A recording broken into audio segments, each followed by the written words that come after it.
Now I've got to get my tools finished installing. Yeah, get that stuff set up.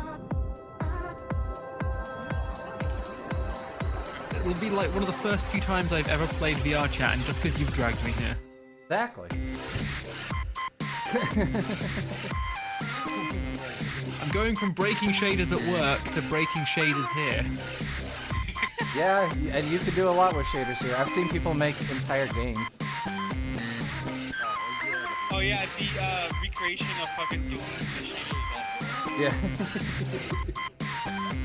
Doom the shader? What? Yup. I'm gonna murder you if you get me obsessed with coding in a different game. And you'll thank me. I'll still say fuck you. I like how you pop up every time you say something.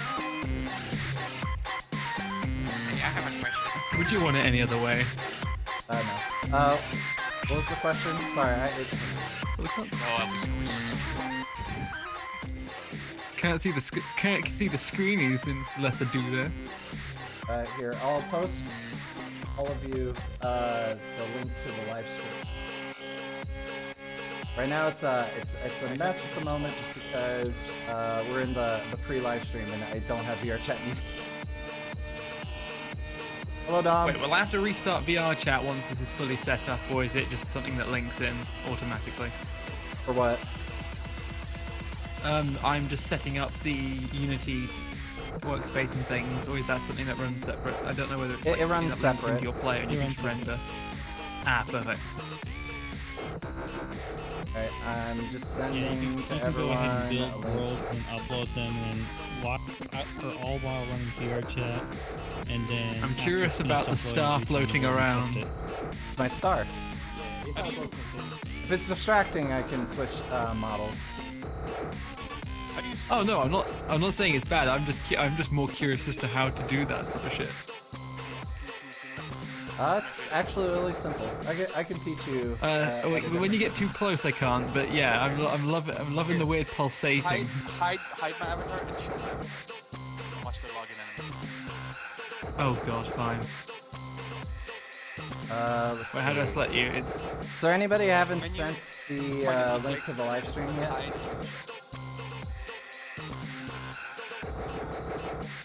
Oh, what was that? Is there anybody who haven't sent the link to the live stream yet? Yeah, I'm watching this. I don't think me yet. It says that you're offline still. I'm disappointed that you've not got an awkwardly animating in party hat. Huh? The Wait. YouTube live stream says streamer begins shortly. YouTube and live I can stream? hear I was other thinking people's fucking... voices. Oh, it's YouTube. Yeah, it's okay. YouTube. Oh, I do on your- like I was the on your audio Twitch. effect. I do like the audio visualizer for the speaking. Debugging? Yeah, Post here. fun. Look at the bill of the hat. Vertex replacement shader. We're a bit too close. There we go. Oh, that's cool. You can actually stop that No. from happening if you turn off personal space in your settings. But do I want you invading my personal space? Okay, That actually, is, yeah, I do that at is this the point. quintessential question, isn't it? Yeah, so settings and then it's personal space in the top left. Hello there. Sorry. Well, I do gotta say, in regards to that, the personal space thing definitely makes it a lot harder to see and or interact with smaller avatars. Yes, that's true. Cannot give them the head pats. Nope. Well, trust you'd have that setting off for that sole reason. No, I just have it off because I don't care. This is like twice the height of my normal avatar, so I know that people run into that. I gotta mute the stream so I don't hear myself. I was just more shocked that I had this avatar when I logged in. I was like, what the fuck was I up to last time? Well, it's not a bad Well, you don't choice. drink and play VRChat. I honestly can't remember the last time I played it, and I think it was another Zeshan live streamed ages ago when he was like, hey, I'm playing, join me. Yes. to make you feel included. Okay, I'm gonna go ahead and start rolling the intro because I got all of that. I do apologize if you're slurping. This is good. Oh, don't worry. The intro, I'm gonna mute everything else.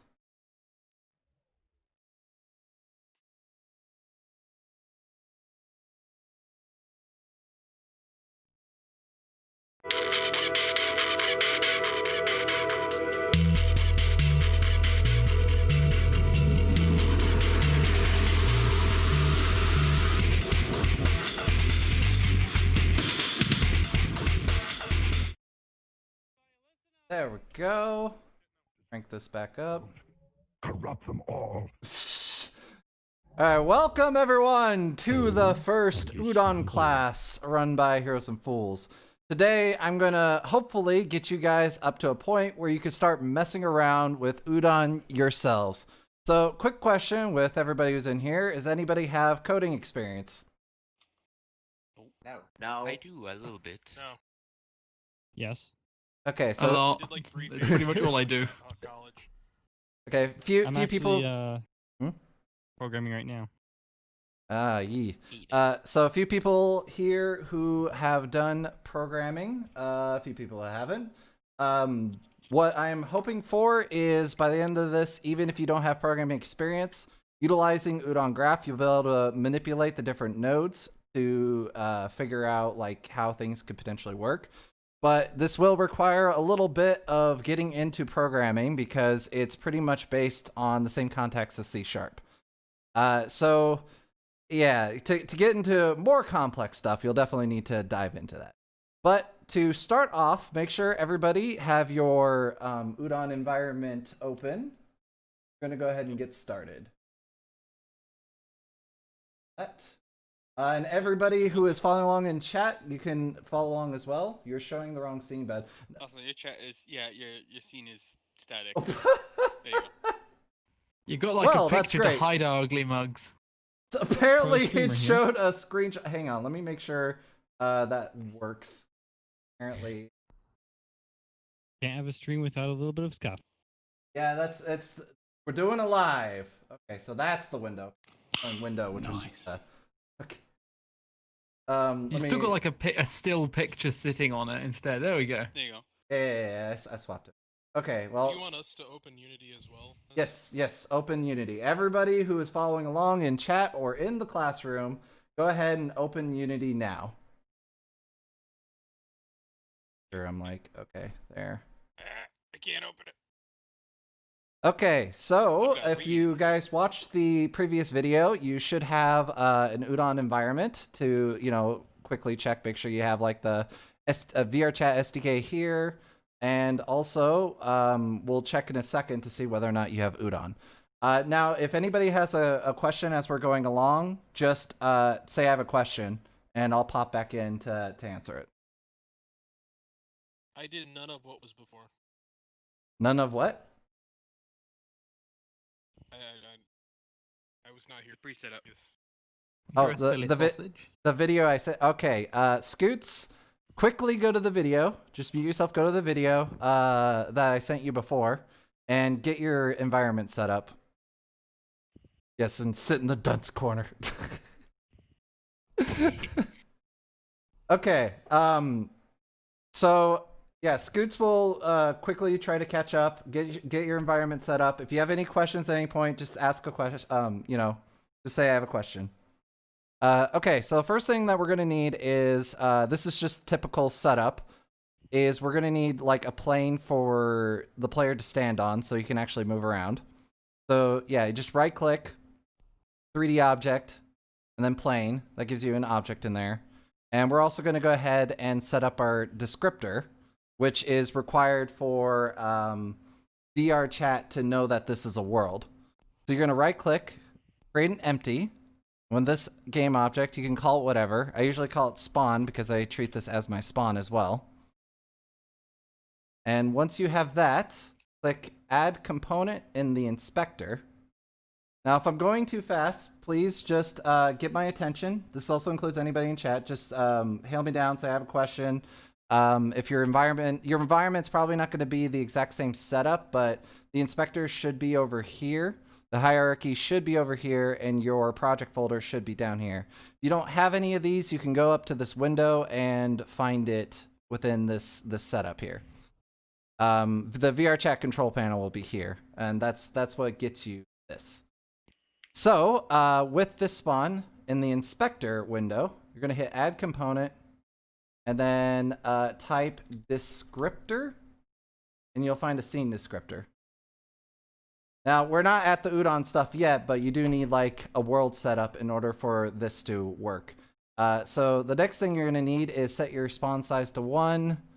I usually drag this object itself onto it, which is basically a referral to that object, refer it to a spawn. Which, by the way, as we're going to do Udon, you're going to see ways that you create these kind of things. What this is called an array. So you can set your array size. I have a question. Yes. Just after we created the script for the scene descriptor, what do we need to do then? After you create the scene descriptor, set your spawn size to 1. So this little thing here, expand it. It'll say spawns. Set it to 1 so you can actually set an object to it. And then you drag spawn onto it. Or your descriptor object. Oh, okay. Size 1. Okay. Yes. And after. Alright, you got it? I think there's like element 0. That's like. Well, that was fun. Yeah, set the elements to 1. Let me give a brief description as to what this is, because this will be something that you'll see, not today per se, but in the future. So in Unity, this is the setup for an array. The size represents how many objects are in the array, and then depending upon the array type, your element will be the individual object. For the scene descriptor for spawn, these are considered objects, or sorry, the transforms. They're considered transforms, which we're going to get into that in a second, because transforms will be very important for when we mess around with these cubes here. So does everybody got your descriptor set up? Yep. All right, let's move on to the next thing. I did it correctly though. As long as you have like a spawn, it doesn't even matter as much. This is just so you can control where the player spawns and ensure that they're not spawning in the ground. But yeah, spawns, set size to 1. It exposes this element. And then you drag, you can make even a separate game object, but drag the game object onto the element. Okay.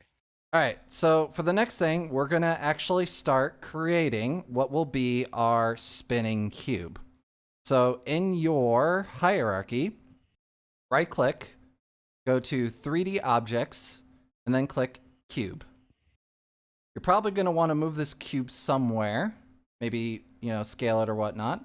But if you're unfamiliar with the Unity window, if you hold Control and click around, you can rotate it. If you hold...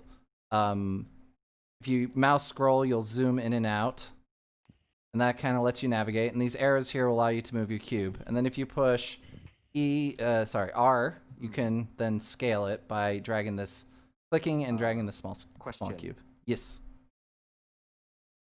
So basically, the cube spinning. This can also apply to any sort of other objects, right? Yes. Yep. Once we get the cube, I'm going to describe some basic elements of it, which are going to become very important as we move into Udon. So once everybody's got their cube set up, let me know. I got my cube set up. But a question: do we do anything to the plane? Because I know colliders we have to do. The plane comes with a collider. As long as there's a collider on it, if you click it, there should be a collider. This is to prevent the player from falling into the world. Okay. You can drag and like scale up the plane if you want, but this is just pretty much the platform you're gonna spawn on. So I don't need like the scene descriptor on that thing, right? You don't want to put. I don't think you necessarily want the scene descriptor on it, because I'm not sure if there's a chance that the player will clip through it and fall down. That's why I put it on the empty object, which then I renamed to spawn.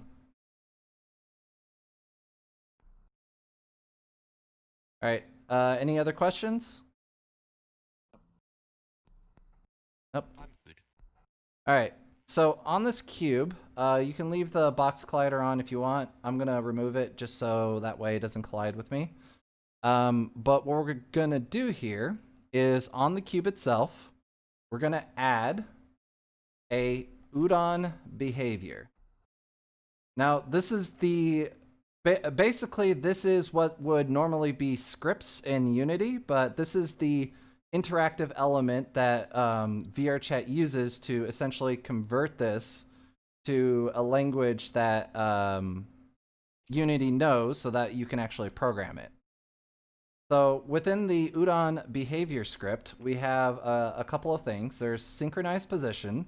If this is enabled, then whenever this moves, it will move in sync with everyone else. Essentially, if this is not checked, this will be a local object and will only be affected by your environment.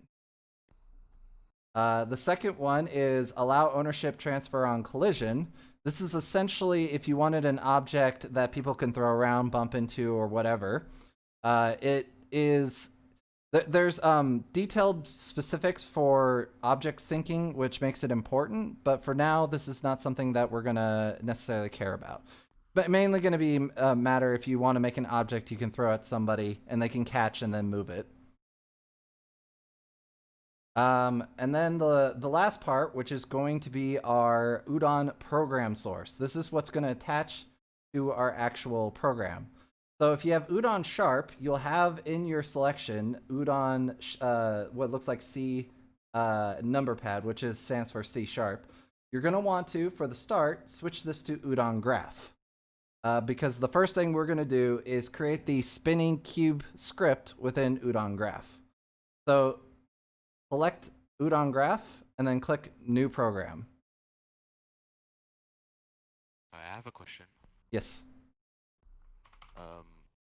Did we add a component to the cube? Sorry, what was that? I didn't understand if we added a component to the cube or not. We added to the cube, yes. You want to add the Udon behavior to the cube.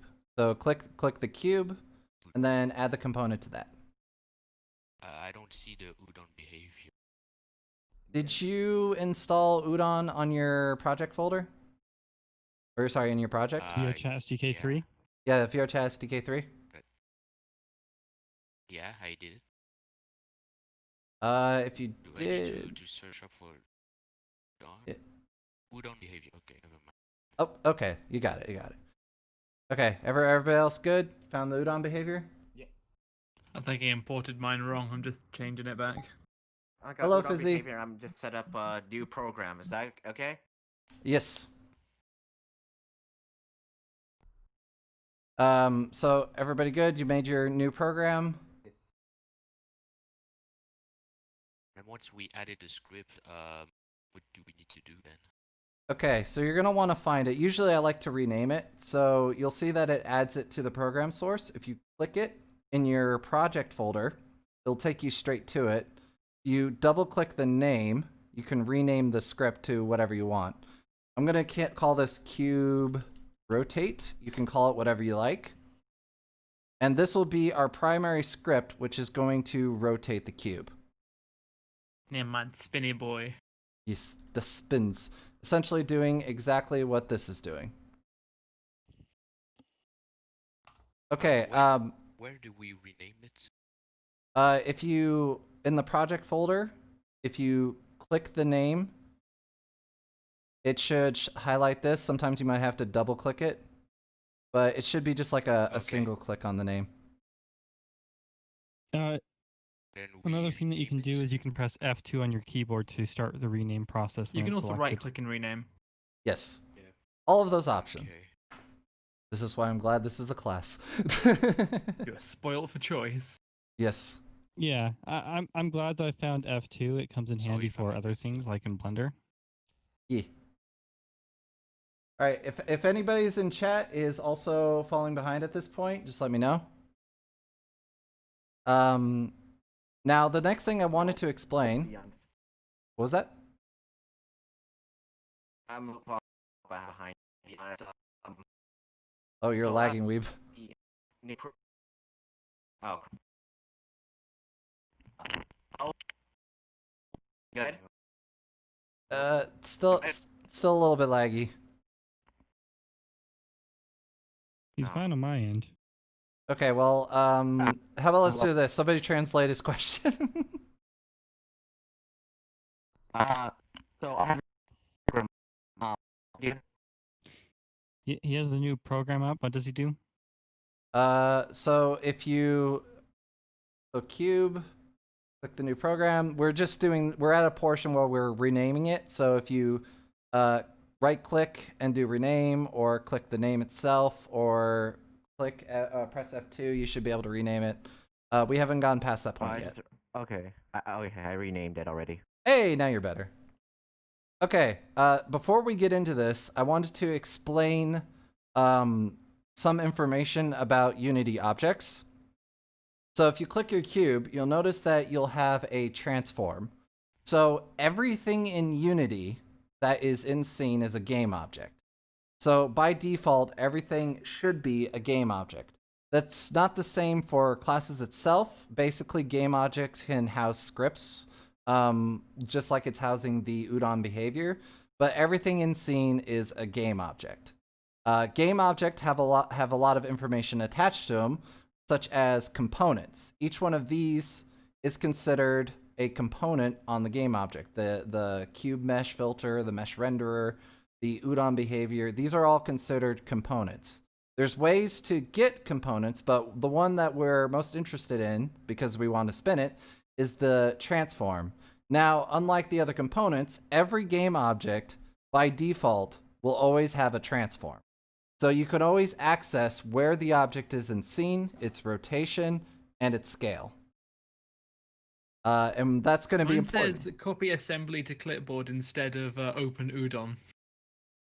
Did you already make the script? Oh, no. Okay. Copy is... No. So you don't have the option to... Wait, hang on, let me I look don't at have the option open Udon graph. It just says copy assembly to clipboard. Did you get UdonSharp?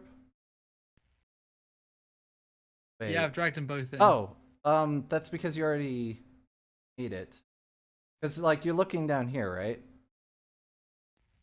Once the live stream catches up. I'm assuming I didn't change that drop down thing properly. Possibly. You might. So, if you made a mistake, you go up to this little cog that's at the top right of the Udon behavior script. Yeah, I see click where it, I've and then gone remove wrong. it. Yes. All right. Okay, so you got that. So yeah, every game object has a transform, which the transform can be manipulated by Udon, which is what we're going to do today to make the cube spin.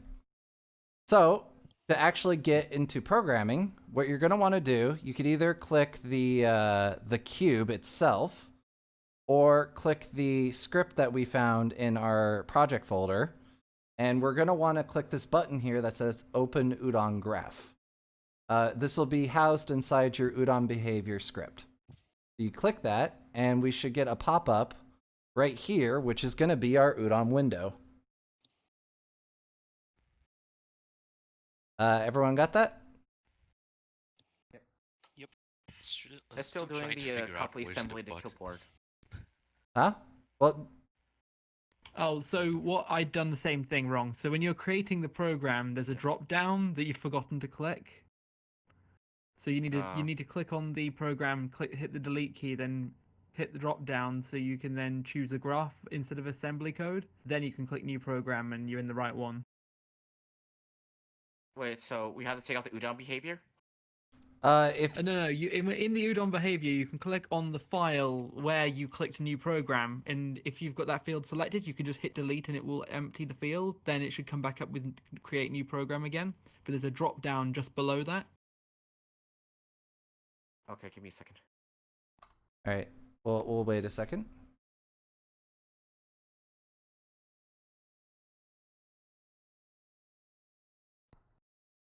Okay, I think I got it. So the Udon behavior has the little drop down, has the Udon graph assembly aspect. Yes.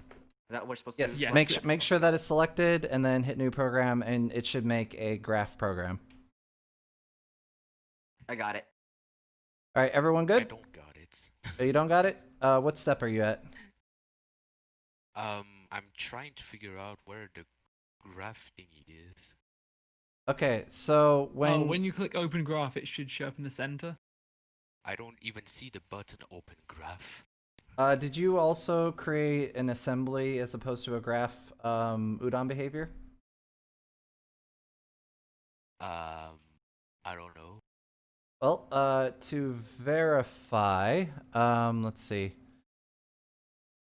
You know what would be an interesting way of doing this? If we were all in a Discord server and we could screen share it, we could actually see what they're looking at.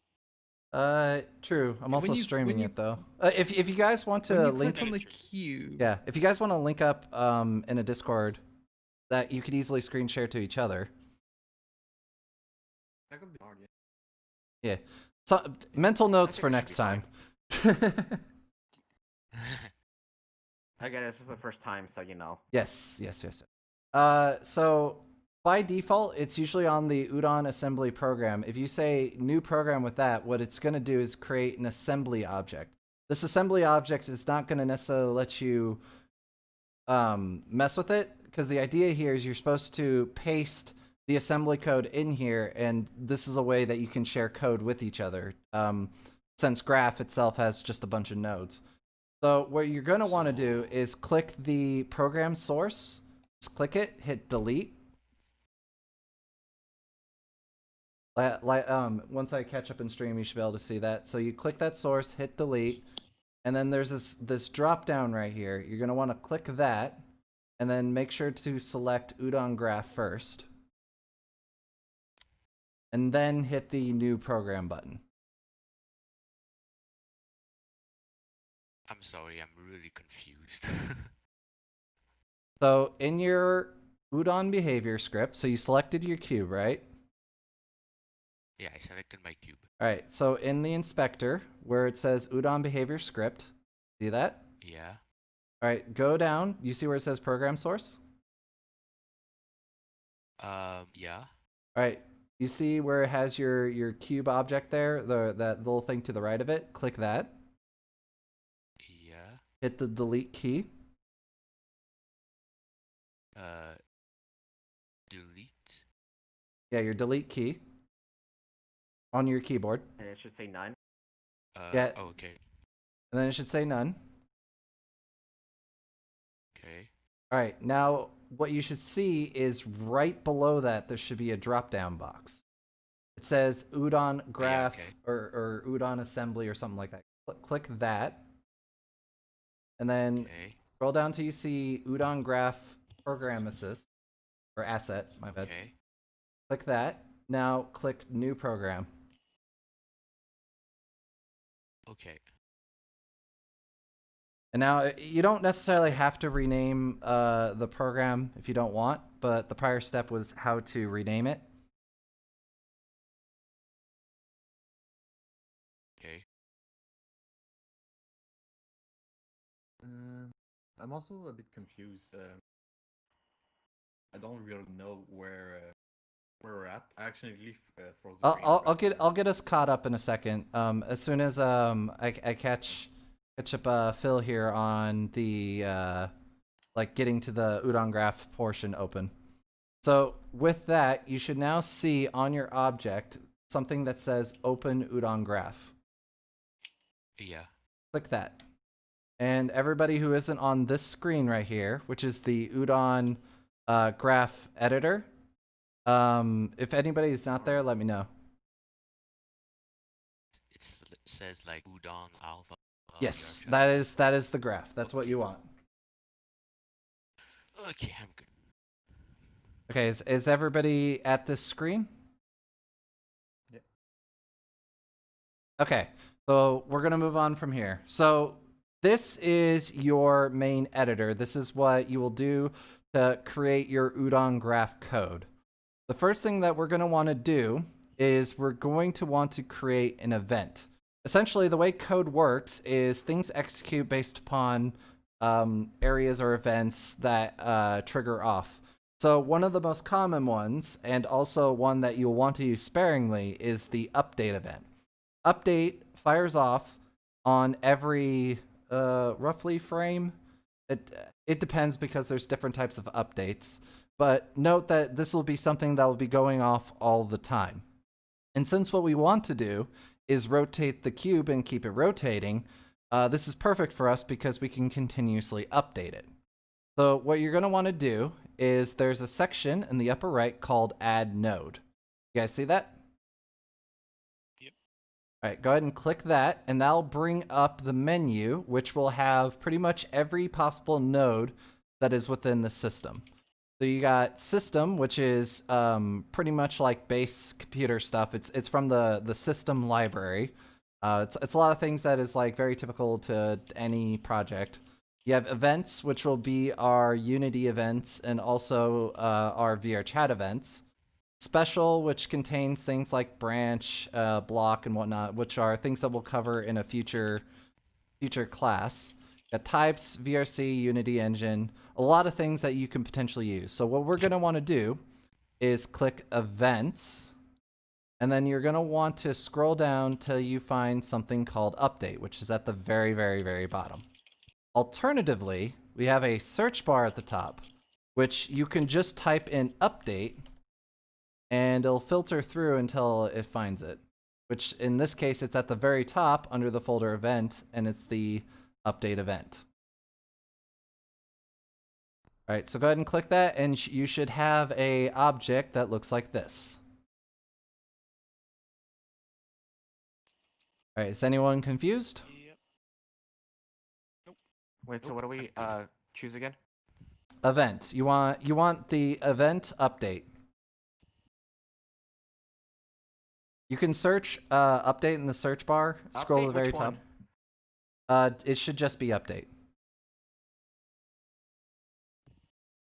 So if you're doing it through the search bar and you put in update, it'll be the very, very top. It'll say event update. We don't want late update or fixed update, just update. Okay. Yeah, the differences between fixed update and late update is essentially fixed update happens, if I recall correctly, more on the physics engine or something like that. Basically, it happens more often or more up to date. I don't know the specifics on it, but I know late update happens after everything else. So it's an update that happens later. Usually it's best to do when you know things have already happened, especially like network events. But we're just going to use update because short, simple, and fits our need. All right, so everybody's got your update node? Yep. Okay, so the next thing we're going to want to do is we're going to want to rotate the cube itself. So in order to rotate the cube, we're going to need a access to its transform. And the thing is, transform is immediately accessible through because, as I mentioned before, every game object has a transform. Now, what I want you guys to do is search up transform. With transform, you're going to see a lot of potential things that you can do to a transform. Now, in general, you would want to refer to a transform, but if you ever have within a node a transform object that is referenced, and you don't specify which transform, it will default to the transform that the Udon behavior is attached to. Right now, the game object that we have attached to this Udon behavior is our cube, so we don't necessarily have to create a variable or anything like that, because without even referencing our transform, it will refer to our cube. Is anybody confused about what that means? No.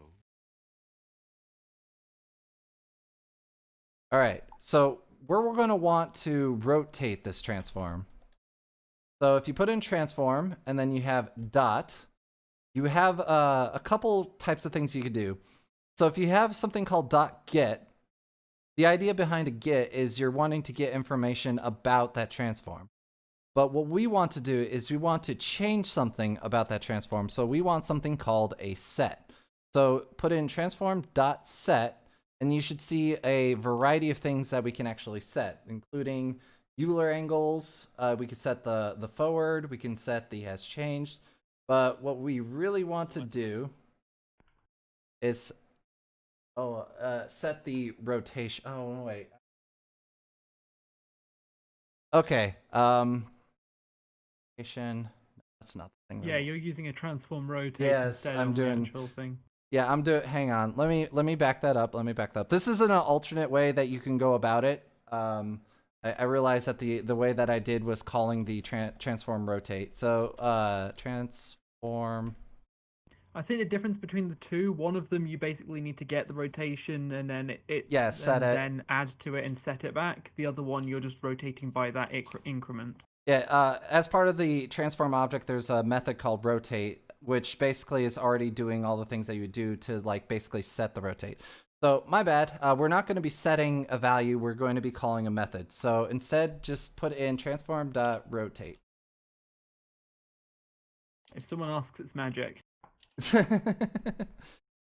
Essentially, when we were talking about gets and sets, the gets information, sets information. But in this instance, we want to do something called a method.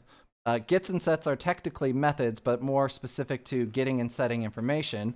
In this instance, we're going to use the method .rotate, which .rotate will essentially move the transform itself. All right, does anybody need help on finding the transform.rotate node? So it's transform.get or no. So transform.set and .get was about information. I started confusing myself. We're not doing a .set. What you want is transform.rotate. And this is the difference between a live stream and a video. Or just rotate? Just rotate. So after okay, got it. Anyone's don't worry, I'll just poke fun at you when you get it wrong. The set and get. What was that, Frosty? I was just saying, like, after everyone's done with their questions, I want to clarify the set and the get that you mentioned. Oh, okay, yeah. Anyone else have questions for his For session? me, Frosty's just entirely disappeared. I just see a name tag and hey, Drew. No existence whatsoever. I didn't show my avatar, and that should work. Yeah, you hit escape, highlight over them, so you can click them, and then there's once you click them, you should be able to see like areas with the avatar, including hide and show.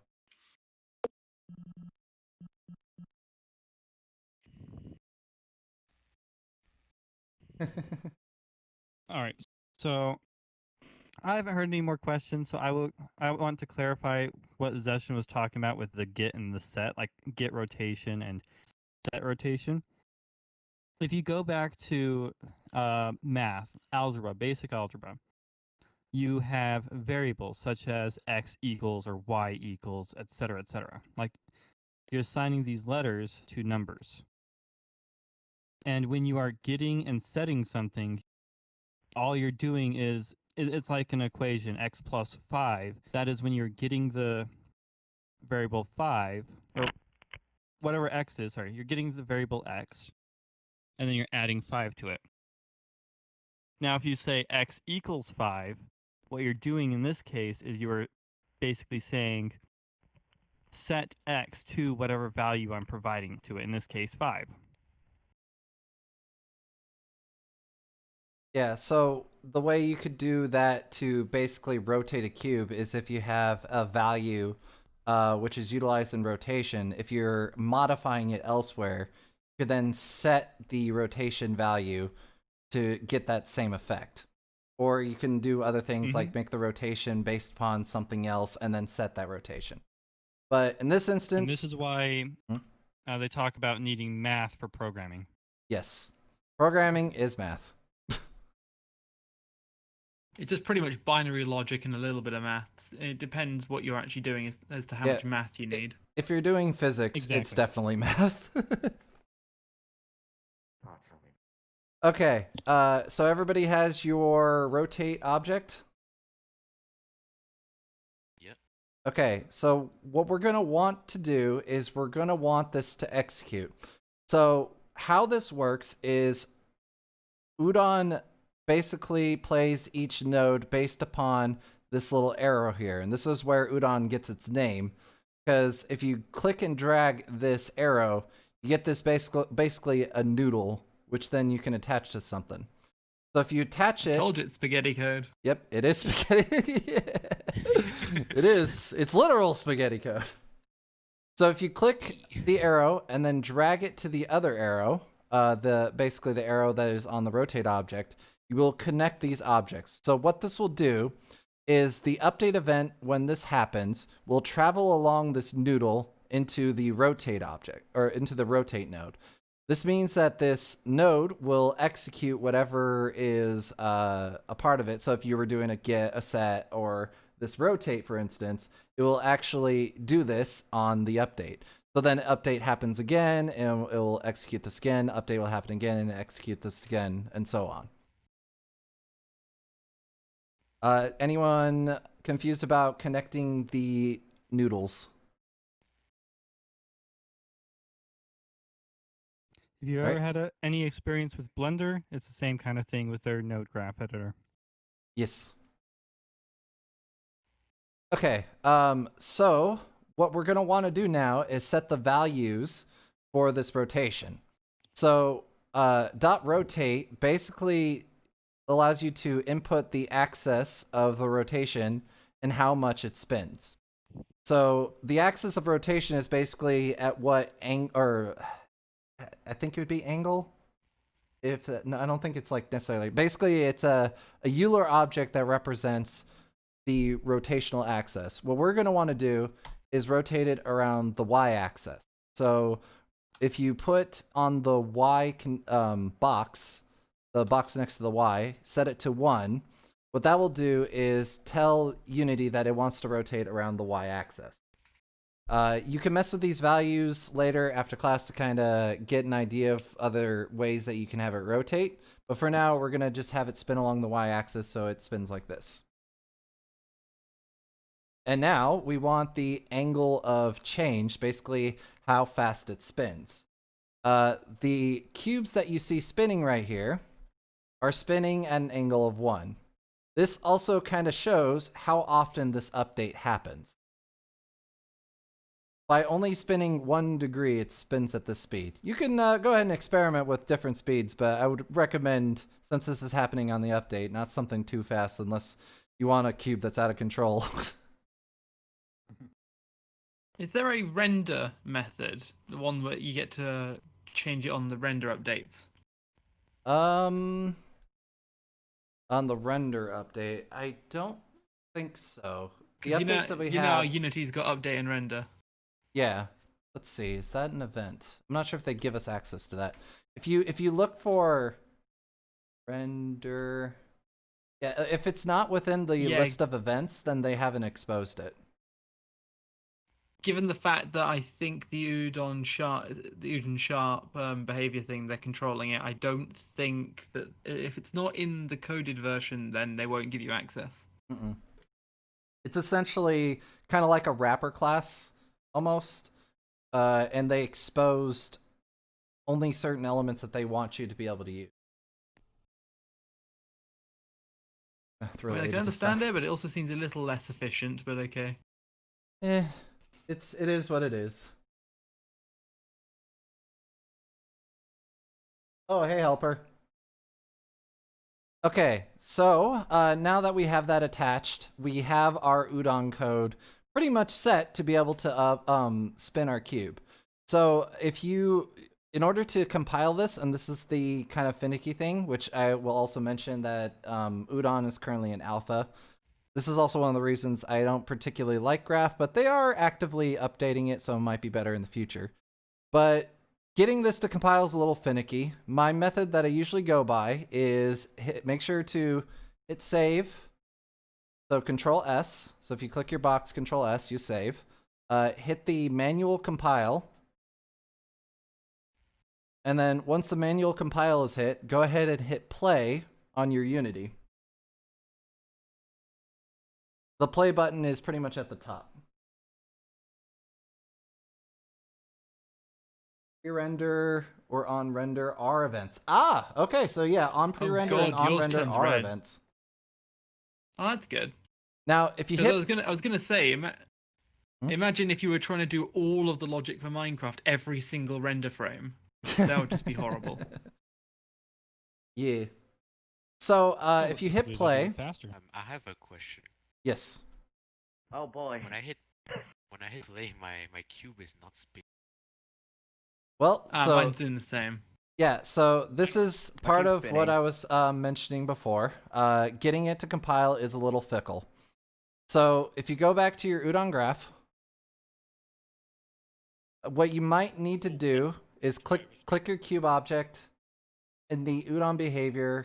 Click the object script specifically that it's this like referencing, and then click that, because I don't know if this is something that is with their like how they have Udon graph set up or what, but I have noticed I've had more chances of it compiling if I refer to the object within here.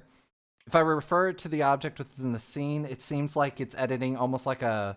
This is not necessarily what it is, but it's almost like it's referencing a prefab of the object, which I don't know. But I found I had most success if you make sure to click this object, then click an Udon graph, do the save, hit the manual compile, and then hit play again.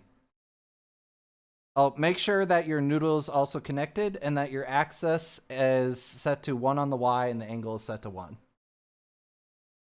Yeah, I remember hearing from Ivy Lister that the auto compile is also somewhat finicky. Yes. This is one of the reasons why I've used UdonSharp almost exclusively, just because it compiles like guaranteed every time. All right, so go ahead, do a couple times, just like click the space, hit save, compile, until you can get your cube to spin. Pasta, yeah. Pasta is I actually delicious. rigged both my car model and my cube to spin. You put your car model in there.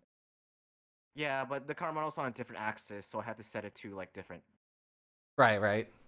Different reference access. Okay. Yeah. Has anybody still having trouble getting it to spin? Because essentially this is just going to be repeat until you can get it to spin.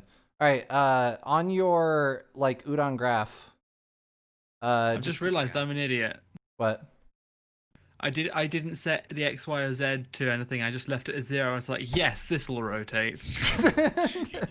Rotate on no axis.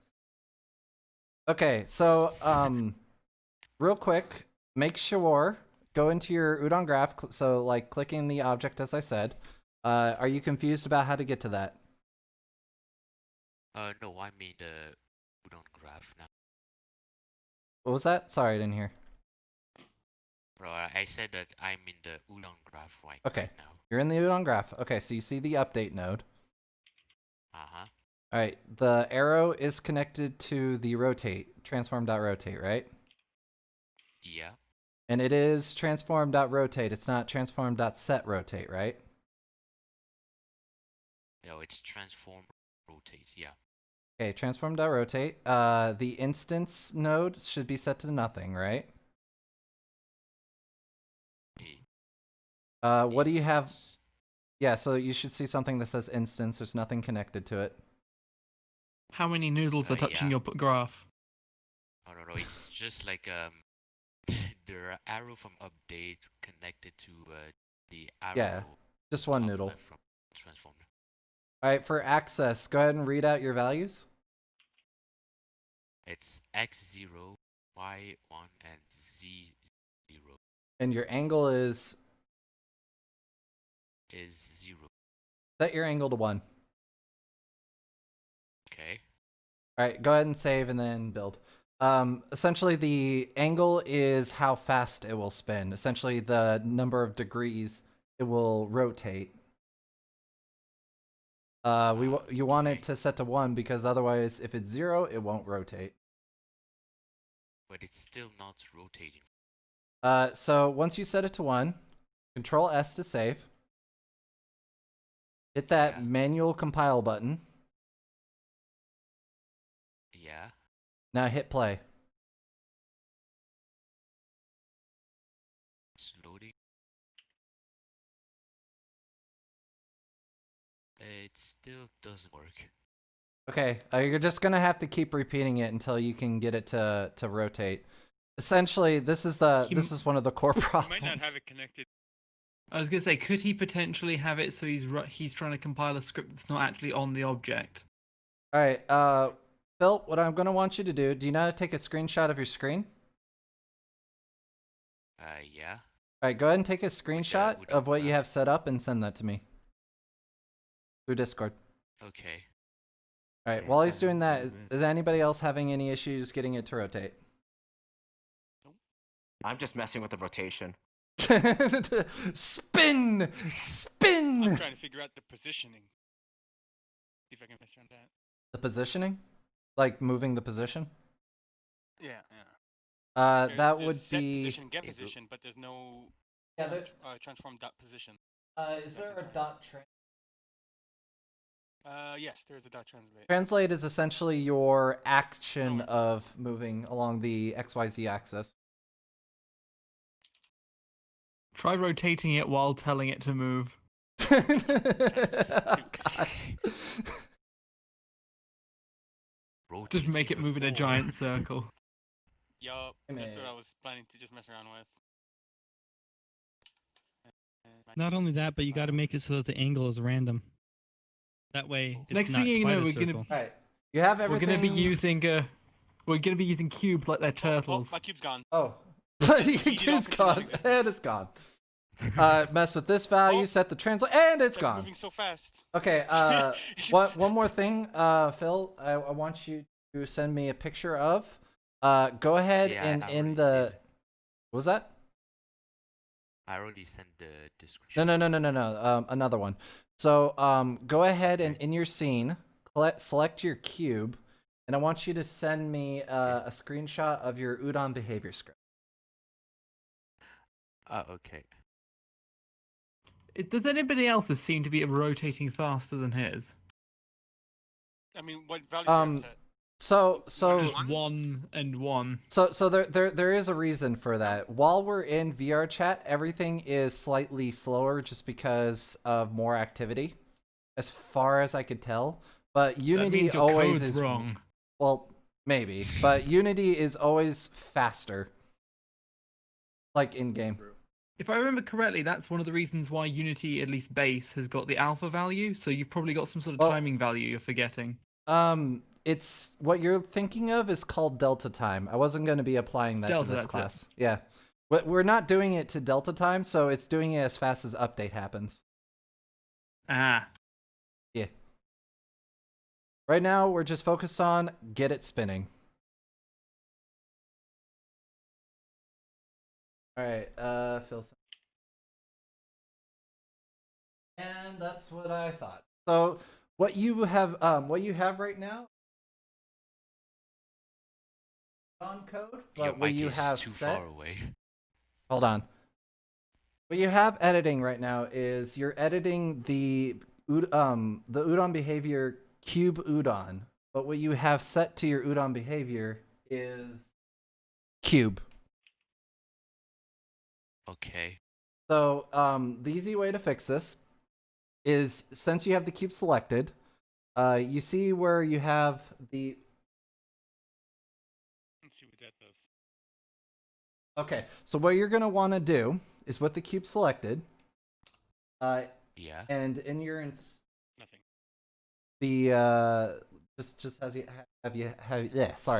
as you have it, click and drag the cube Udon to the program source. Done. All right. So you have it now set to the Udon cube. Cube Udon. It should say it now in your program source.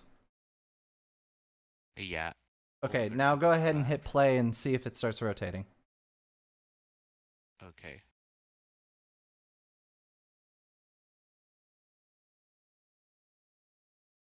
Hallelujah.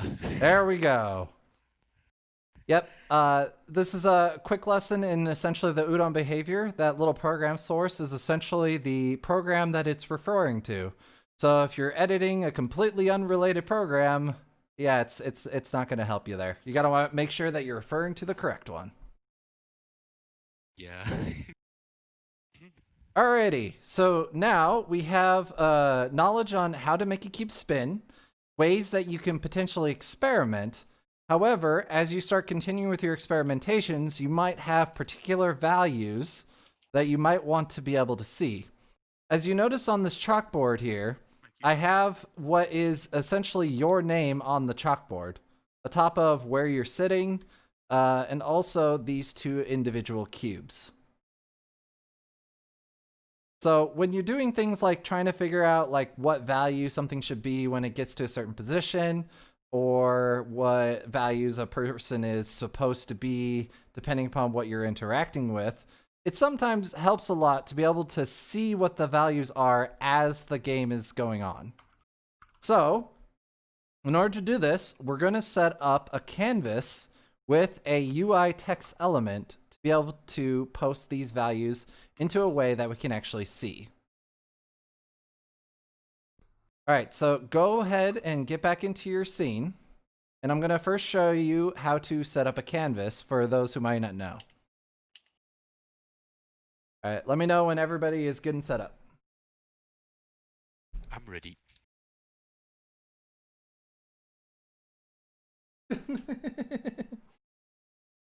Sorry, I saw Sekwa sent me something. You like it? Yeah. Yeah, that is the correct one. It's just delta times the thing, and that should be synced to well. rotate it at the correct speed. Yeah, then it'll be consistent between the editor and in-game. Yes.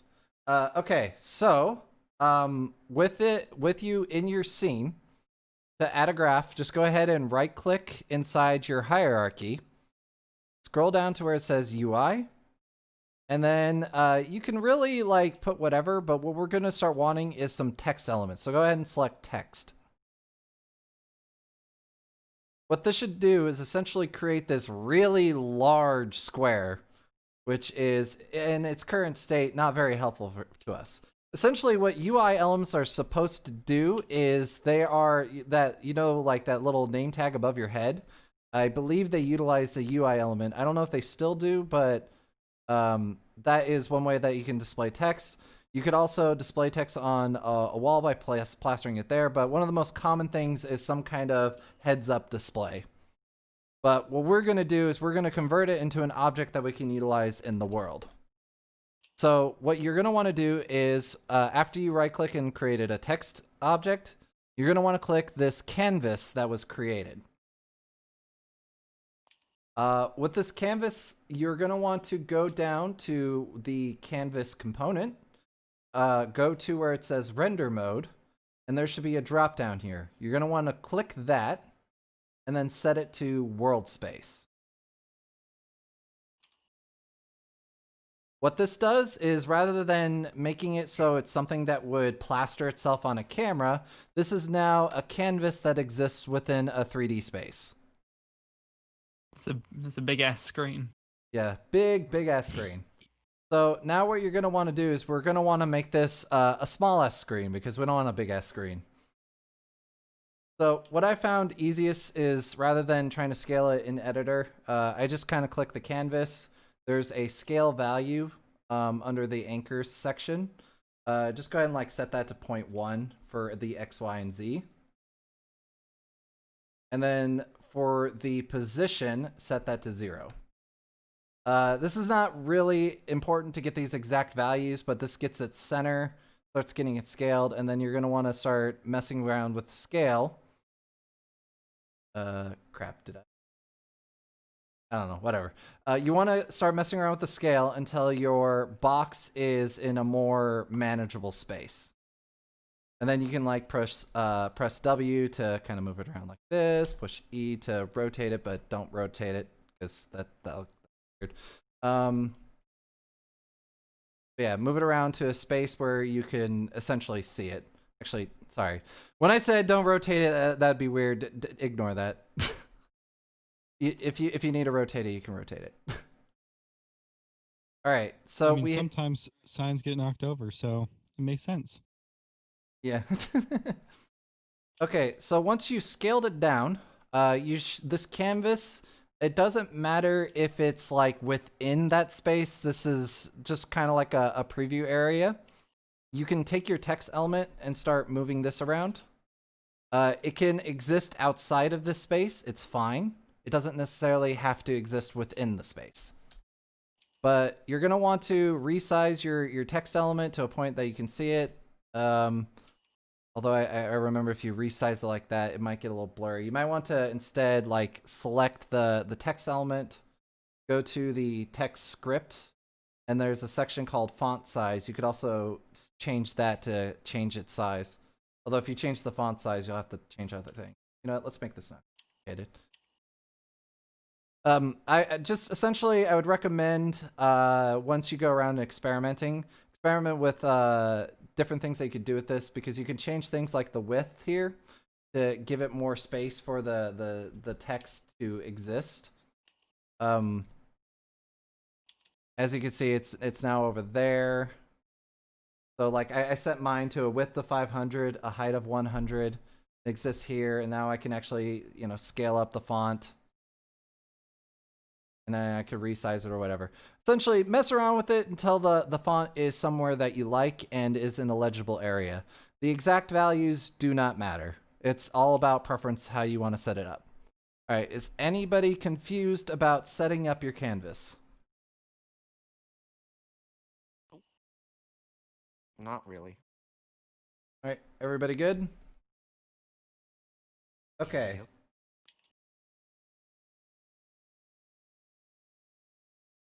Sorry, I was looking over chat. Okay, so now that we have our text element, usually a way that I have this set up is I have kind of like the value name and the value that is going to be changed. As you can see, I have like up here, I have it say your name, and then it has your name posted. So these are two different text elements. You can technically arrange it in other ways, but for simplicity's sake, we're going to have a title and a value. So go ahead and click it, press Control D to duplicate it. This is what I did there. If you right click, you can rename it, and then, oh no, wait, sorry, you can't, yeah, you can rename it. I always forget if they do it this way. Anyways, rename one to title, and then one to value. The actual naming convention doesn't matter, but it helps to know which one's your value, which one's your title. The way I usually have this kind of set up is I usually make the title like right aligned, so that way it's about here, and the value is left aligned, it sits to here, so that way they're kind of like set up like that. So that way when the value changes, it can continue to span towards the right, where the title is basically aligned with it. So let's go ahead and get a display. So for the first one I'm going to teach you is how to get a player's name. So we're going to go ahead and make this one player name. Because outputting a player's name is kind of interesting, just because, you go in, it's like, oh, it knows your name.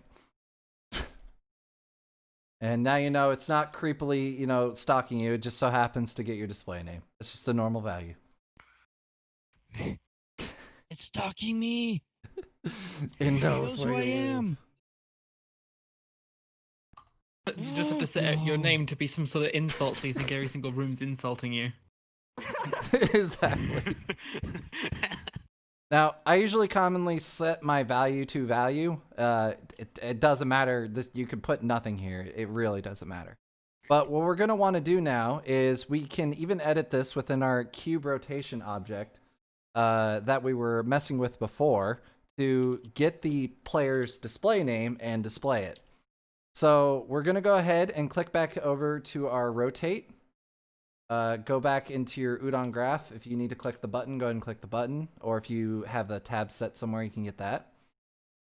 And what we're going to want is some way to refer to our text object.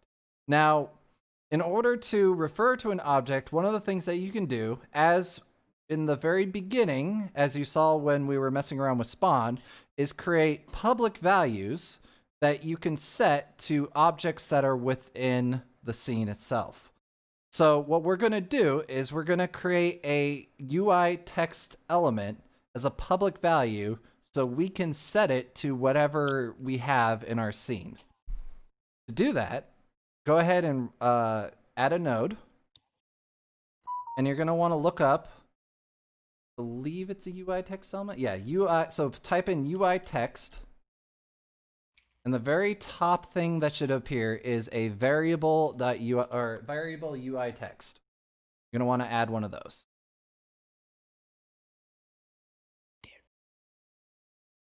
Now you're going to want a name that is, recognizable so you can utilize it. I usually call this one like whatever output I want. So this is going to be player name output. You can call it whatever you like, but what is very important is to make sure to check this public value. So in coding, public values essentially mean that within the context of the code, that these are values accessible outside of the code. Within Unity, the main point about this is that if you have a public value, it is accessible through the inspector. As such, you can then kind of like set a default value for it. So once everybody's gone ahead and made your UI text element set to public, just quick check. Is anybody struggling to get that set up? If anybody knows how to code, well, remember, I was gonna say, if anybody knows how to code, that it also does the exact same thing as long as it's public. Yes. Just generally in Unity. Yes. Phil, what you were saying? Sorry, what's the node? Or no, Weeb, you were saying. I didn't set anything. Yeah, sorry. What's the node again? The node? The node is UI text. So if you go here, add node, UI text, and it's the first one that says variable UI text.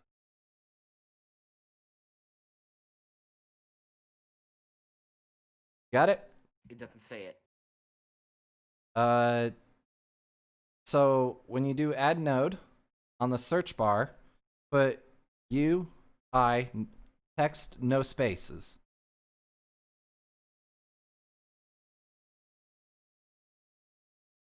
Is yours not displaying the same thing? I got it. Oh, you got it? Okay, good. All right. So everybody good? Got your variable all set up? Yep. Okay. So now we're gonna go ahead and do a Control S to save the program. Just do a manual compile. I just do that reflexively. And now what we're gonna want to do is we're gonna want to assign this value.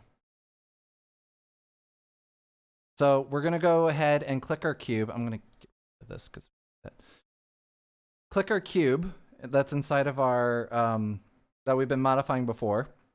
And you should see that under public variables, we now have a slot to refer to a UI text element.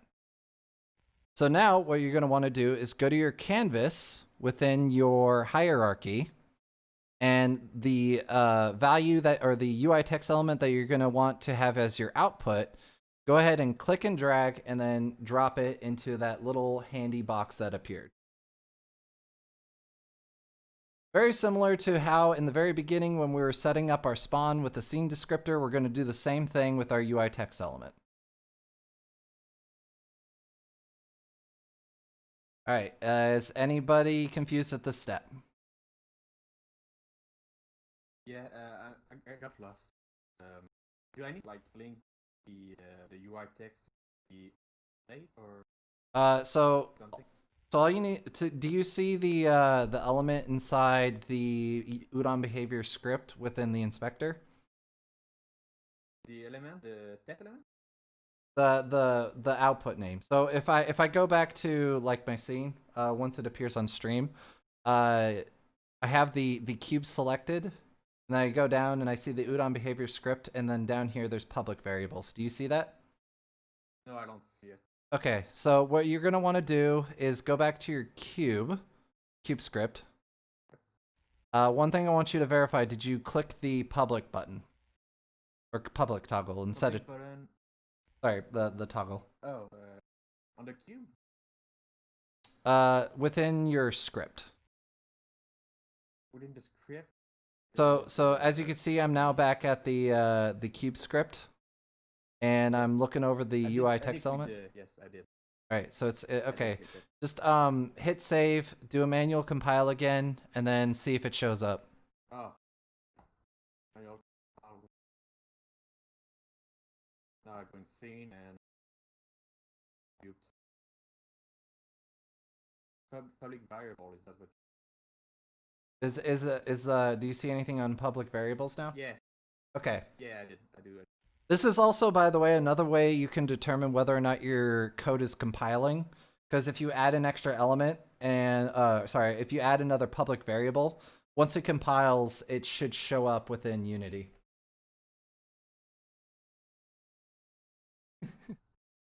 And yeah, for this step, what you're going to want to do is on those UI text elements that you created in your canvas, you're going to want to drag the one that is going to be used as your value into this new slot that was made for your output within your Udon behavior. The value. Got it. Yep. All right. Anybody else confused?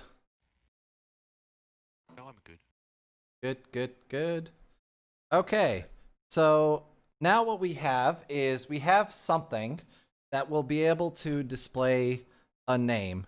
Now, while I do have you set up to get the player name, what I'm going to have you do is also create another output, because I'm realizing in order to actually see a player name, we're going to have to publish to the project. So we're going to do the player name in a second. Let's go ahead, instead of doing a player name, let's go ahead and just duplicate these so we can have another output, and we're going to create another output for like the cube name.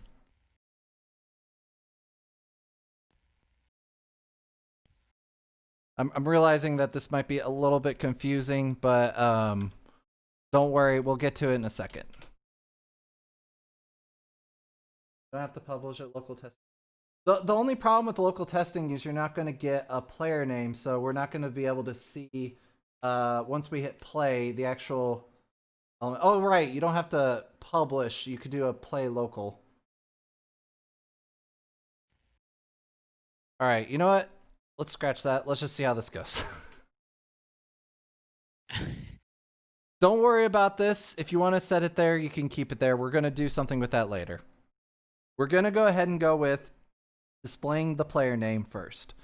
So with the player name, in order to get access to the display value of the player name, you're going to have to get access to the player.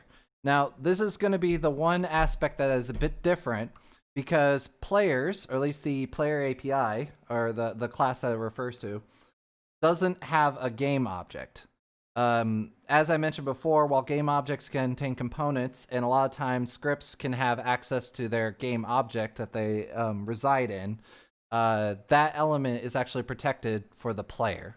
So in general, the only thing you can access for the player is whatever the player API gives you access to as far as its methods.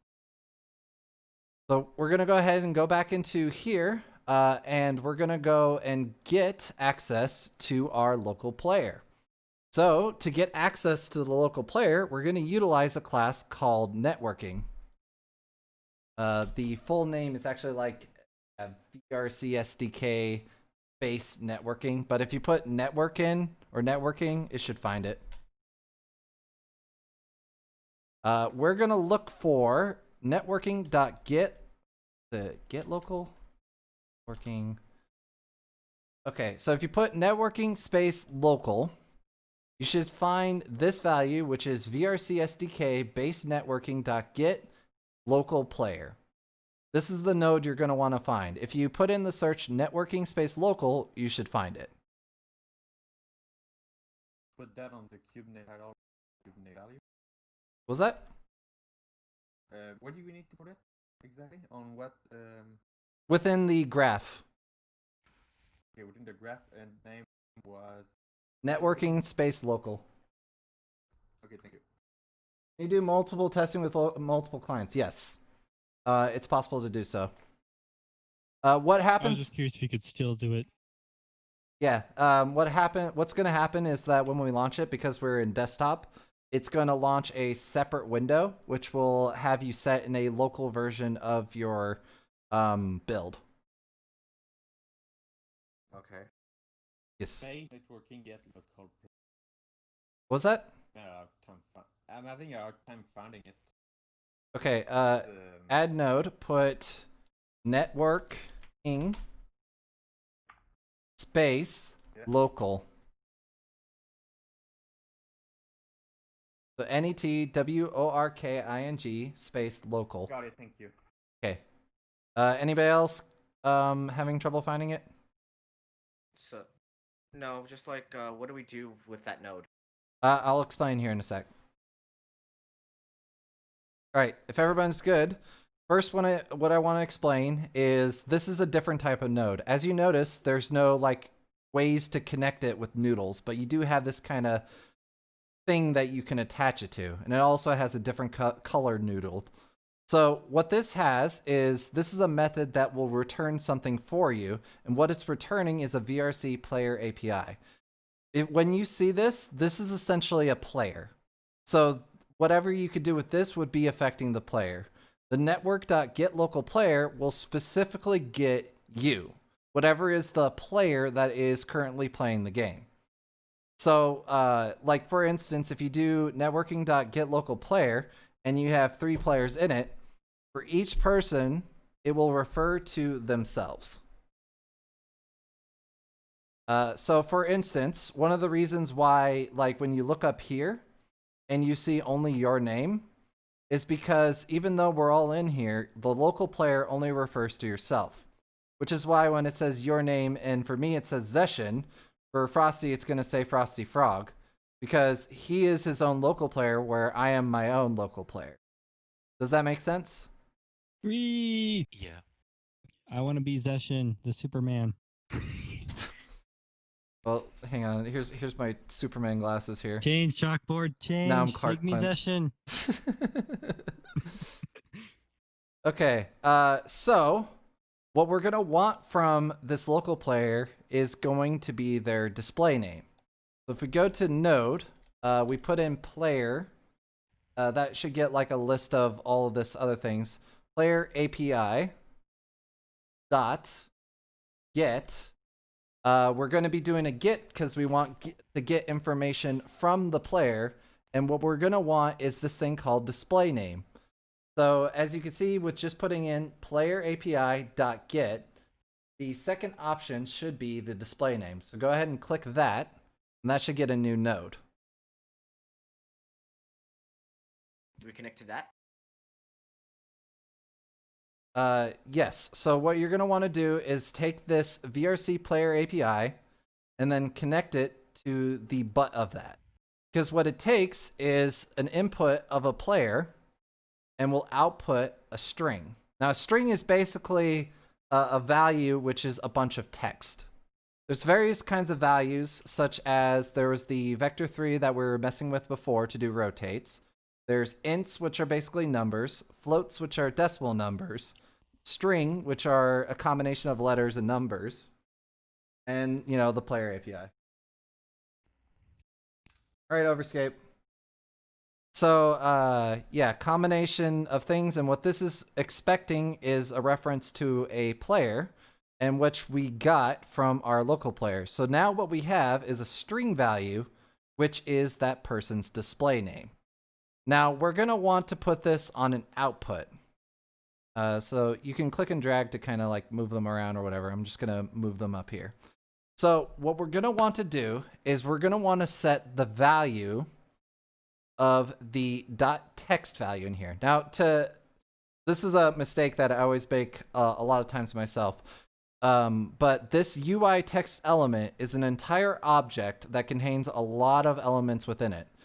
The specific element that we want is an element called the .text field. The .text field is a string that is represented by what is the output that we see here. So essentially what we want to do on this UI text element is to set its text field.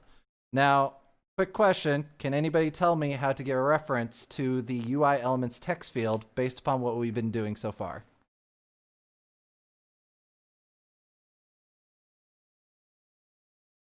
All right, I'll go ahead and show it.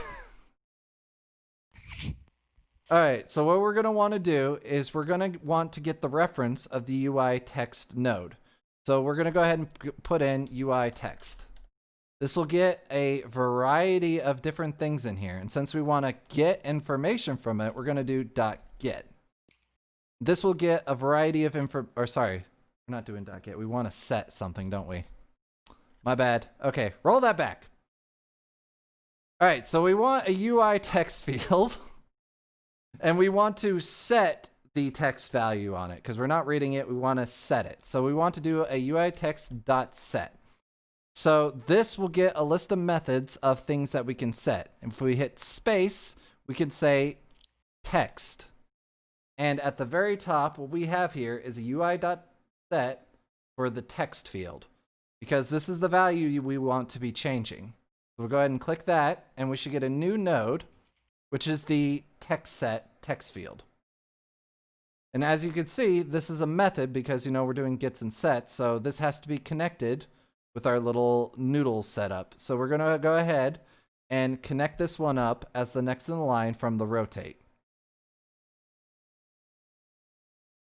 And now what you could see here is since we're wanting to set this to a value, we already have our output for our display name. So you can go ahead and drag this right into the value.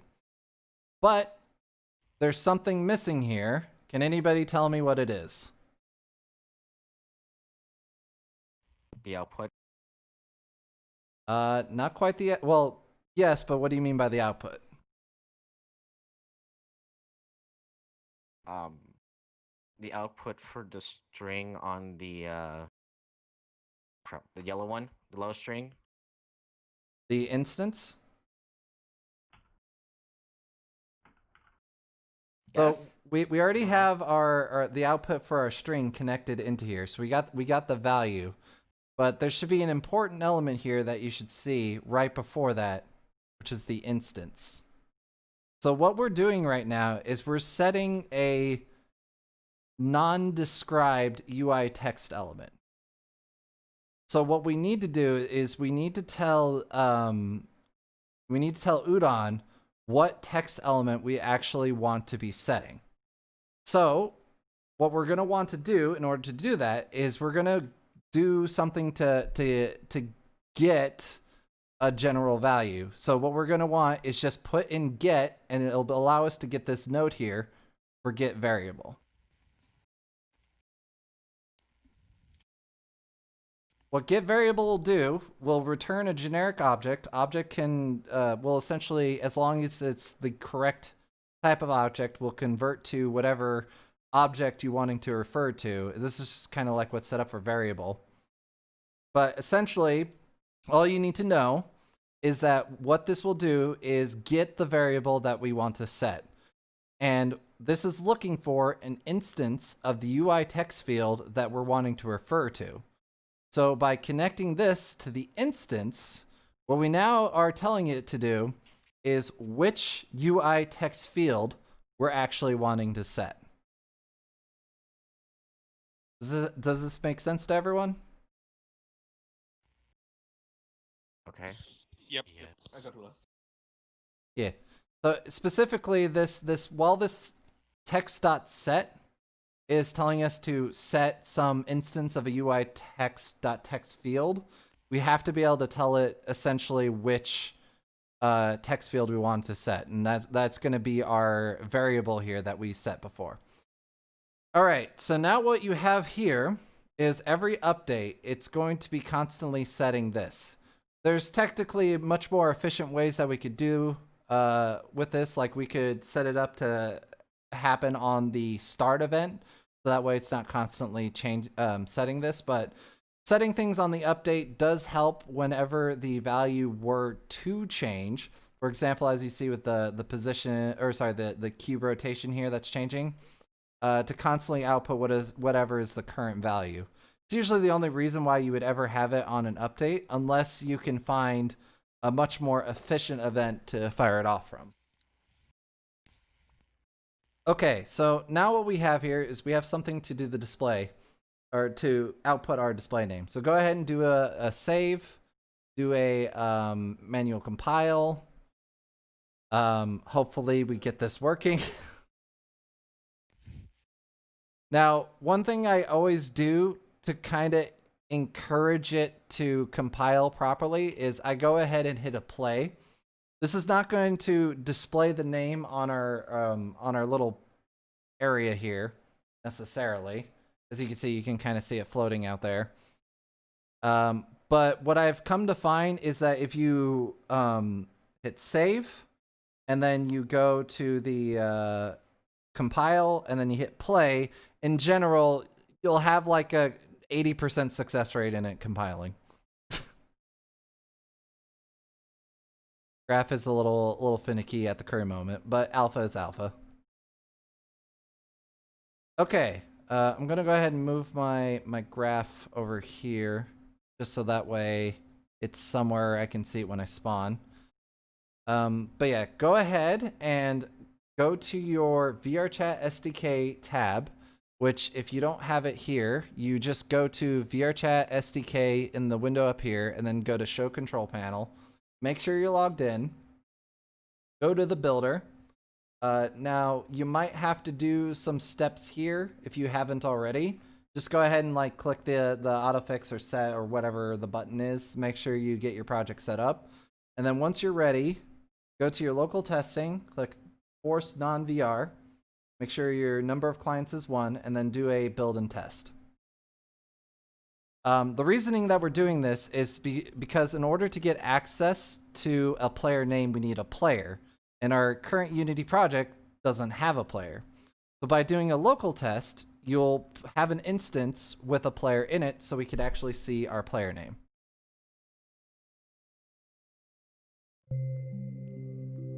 All right, let me know if anybody is currently having any issues getting that set up.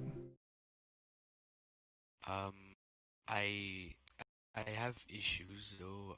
I missed some couple of things. All right. Also, mine didn't compile. All right. What are some of the things you missed? Well, after we just did like the get variable thing, we just tested. Was just kind of lost. All right. So on here, looking at the live. It's gonna force close this version of VRChat. Mine didn't. So when you're on desktop, if you do a like force non-VR and open up another desktop version, it will just create a new instance. Okay. So here's what's happening. So what if like you have another object hooked up to the same code as the transform cube, and it's not working? Send me a screenshot. Okay. All right. Also, Phil, you look at your little window here. You should you should be able to find the section where it specifies that we're doing the display name. So that would be player name output. I just had another problem. What's that? My cube is not spinning and I can't see the elements in my graph. Hey, it launched in VR for some reason. You got to make sure to check the box force non-VR. I did. That's weird. Okay, so the cube's no longer spinning? Unplug my VR headset. Yeah, and I can't. I'm gonna show you a screen share, but it's just not working. Do a screenshot. Yeah, I'll open the view. And also, Weeb, send me a screenshot. Make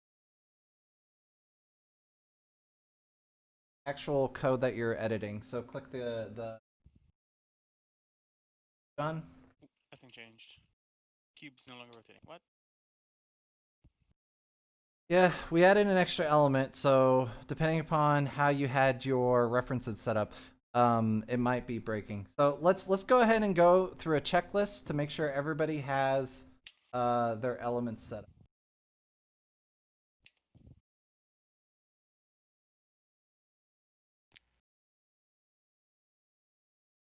What was the specific thing you were talking about, Weave? So remember how my cars like also did the same rotation as the cube? Yeah. It's not doing it on the build. They're not Yeah, doing it on so the build. what's likely happening here is we might have some reference errors. So we might have something that is not currently set. So the first thing I want to do is get everybody to go to your scene, go to your cube, and look at your inspector for the Udon behavior. Now, under your public variables, does anybody's look like where it's set to none for your player name output? No. There is value set for you. Oh, I think it may be because like the cars aren't like set to a reference. Yes. You're gonna want to make sure that the reference. What you might want to do is create a separate like duplicate your Udon graph code, and then set that to the cube while we're doing the whole display name.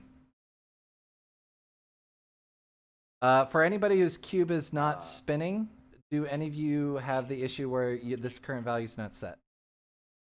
Mine says object reference is not set to an instance of an object. Is that with play or when you're in the local? It seems to show it is. When it's local. Okay. So one of the things is that if you're hitting play for Unity, you don't have a player. So when we do the get local player, it will automatically have an issue because there's no local player. Ah. The thing I want to make sure though is that our public value here, make sure that is set to something, because otherwise we will be referring to what's called a null reference error. Because if that value is not set, you're basically, you have nothing there, so when we call the .text element, it breaks. Alright, so I wanted to make sure before... Let me see if mine works. Yeah, I want to make sure before we go to the next check. Phil, yours is set, it says value text? Yeah. Yep. Alright, everyone's set there. Okay, so now we go on to the next thing. When in play mode, it still doesn't spin. I know, we're doing the both of them are checklist. We're spinning. doing the checklist. I'm really Okay, okay. confused. I don't Next know one. where. Hmm? I don't know what you're talking about right now. Well, I'm going over a checklist to make sure for anybody whose cube is not spinning to kind of like do a trial to make sure, or trial and check to make sure everybody's set up correctly. I didn't manage to follow the checklist. What? When you asked us a question, I didn't manage to check. Oh, so the first element that I was asking people to do is go to your scene. Yeah. Click your cube. Yeah. Go to your Udon behavior script. Look at your public variables. And then check what is currently set under your output. Value? Yeah, so it should say value text. And if you click that, it should actually refer to which one is what it's referring to. Okay. I think I got it. Both of my cars are spinning now. Okay, I'm gonna help everybody else get caught up before we move on. So, Duty, do you see what I was looking at? Yes, I see.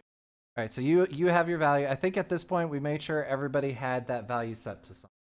So the next thing I want you to do is ensure that you click this program source, because we want to make sure that you're referring to the correct program source. So click that, and when you click your program source, it should highlight within your project folder yellow which one that you should be editing. I want you to go ahead and click that, and then go ahead and click the button that says open in Udon Graph. Do you guys see what I'm saying? Yeah. Same one. Okay. Okay. Open an Udon Graph, and Phil, does yours still have all the stuff that you added? No, it's all fine now. It's all fine? I don't get anymore. No, it's all fine. I mean. Okay, it's all there. All right, and Yeah. on stream. So the Sorry, Didi, what were you saying? so on the cube, I need to click on the source, the program. Yeah. So, in general, when you're editing, you want to be referring to the program in your project folder as opposed to the cube. They technically should be referring to the same thing, but I have noticed sometimes if you're like clicking the cube, editing stuff, and then you compile, it doesn't seem to register the changes. This is another one of those handling the fickle stuff around graph. Okay, and when I click on the cube rotate and the option to open the Udon graph, it says the player name output is at none. I don't know if that's supposed. We're not hitting play yet. Are you hitting play? No. No. Okay. So I just want you to hit that and open. Public variables. Yeah. Public variable. Click that. There's none for him. Open Udon graph. No public variables. Yeah. Oh. All right, Duty. I want you Yeah. to compare your Udon graph to what you see on stream, and verify if there's any discrepancies. It's just really small and blurry. It's hard to like. Yeah, I can't zoom it in. Yeah. But do you have the same number of nodes? At the moment, you should have 1, 2, 3, 4, 5, 6, 7. Yes, I. Okay, so you didn't see the public variable before. This text element here, do you have the public value checked? Yes, I did. Okay, and you're saying that you didn't see your public value? No, I do see it. You do see it. Okay, never mind. He I'm didn't misheard. have anything set for it when he clicked on his Oh, cube. you didn't have anything set. Yeah. Okay, and you have something set for it now, right? No. Okay, that on your canvas. Remember when we were creating the canvas, the UI text element for your output value? Do you remember that? Yeah. Okay, what you're going to want to do is click your cube, and then you're going to want to, on your public value, drag that output value from your hierarchy to your Udon behavior script to set your player output. But there's supposed to be something in it. Like, there's something in it, but when I click on the script, it doesn't like.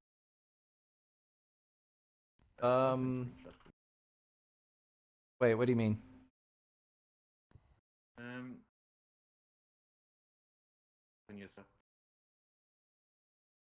Okay, so Talking about this. you're saying when you click the program source, it's not referring to anything? Yeah, there's.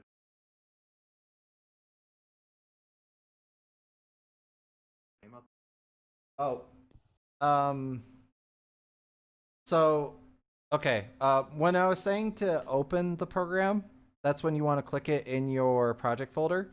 But when you're wanting to set the actual value, see like how I'm clicking in the Spectre on stream, it shows like the same thing you're looking at.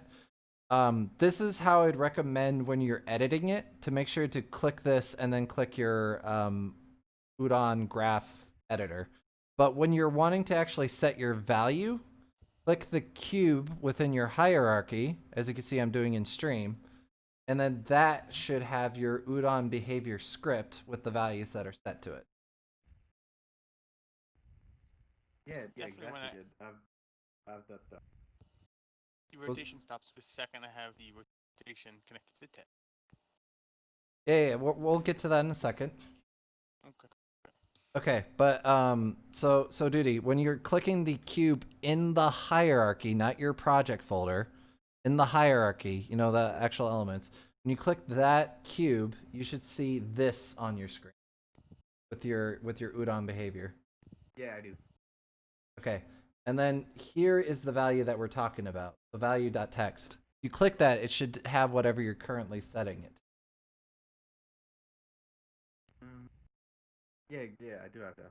Okay, and that is set to a value, right? Yeah, value. Okay. Now, what I was talking about before was how to ensure you have the program source selected. So if you click this under program source, it will take you into your project folder to your program. You click that, and then open Udon Graph. And that just ensures that you have whatever is the code that you're working on selected. Wait, can you just repeat what you just said again? All right. Just like Starting from the scene with the cube selected from the hierarchy. yeah. Within the Udon behavior script, there's a thing called program source. This is your code. Yes. This is the code. And so what I'm teaching you is how to select the code. So you select this object, just click it, and in your project folder, it should highlight where it is.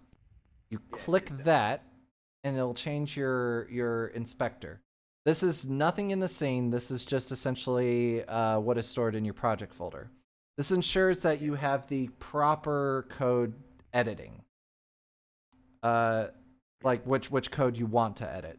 And then from here in the inspector, hit the open Udon graph, and this just ensures that you're working within the right code. That was all I was getting at.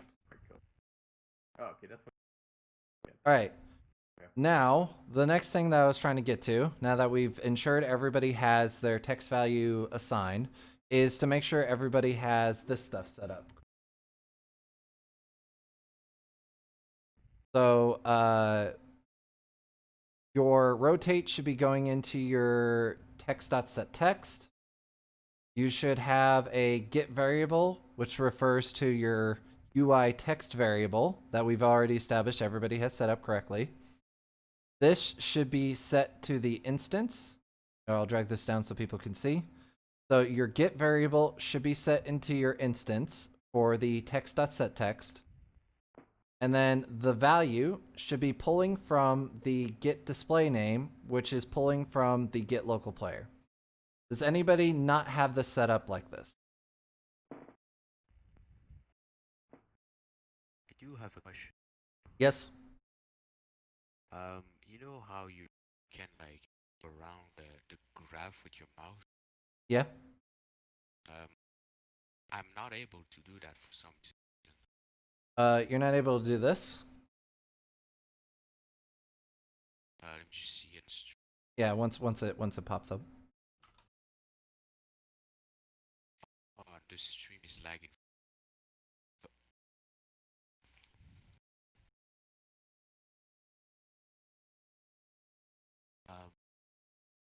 Or I'm clicking no, and dragging. No, I don't mean this. I mean when you the background of the graph. I don't know what to say it. Oh. Middle mouse button to drag your viewpoint around. Oh, middle mouse. Middle mouse. Yeah, so you hold down middle mouse and then you drag it around. Okay, thanks. Yes. Okay. So, does anybody have their setup different than this, or do you have it set up exactly like this? Exactly. Exactly like. Okay. Everybody good? So, do a Control S to save. Hit a manual compile. Hit the play button. Once it hits plays, it will have an error. That's fine. The point is to ensure that it compiles, which, by the way, it didn't compile for me as well. So this is just kind of part of the process. And then script unknown on this behavior is missing. Yes, wait, Udon behavior is missing? Apparently.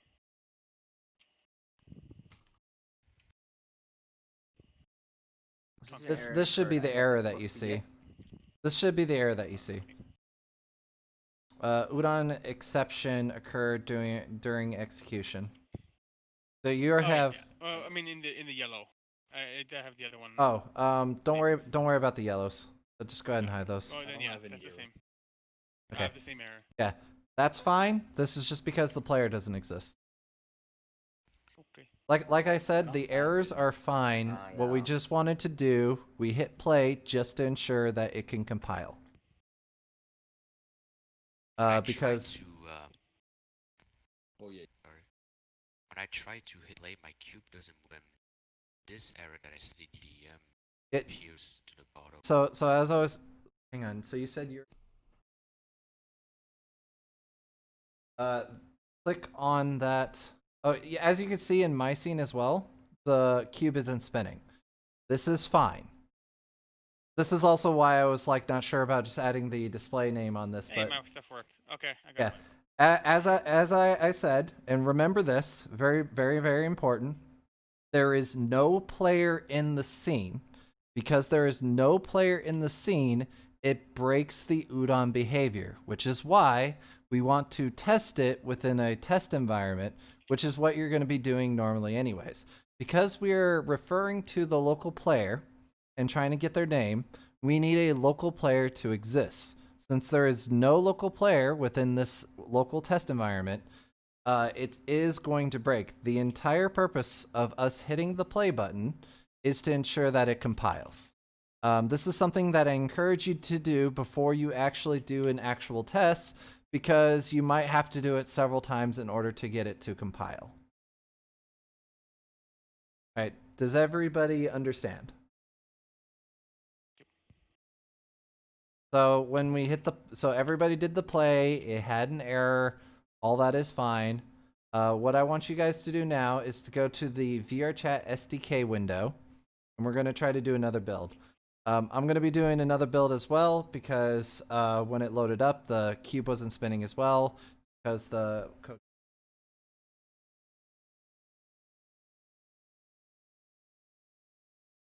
Yeah, you should be able to test with multiple clients.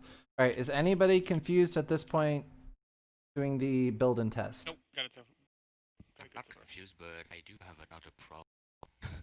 What's the current problem? When I try to access the control panel of the VRChat SDK, it doesn't show. So you do it from. Hang on, let me finish.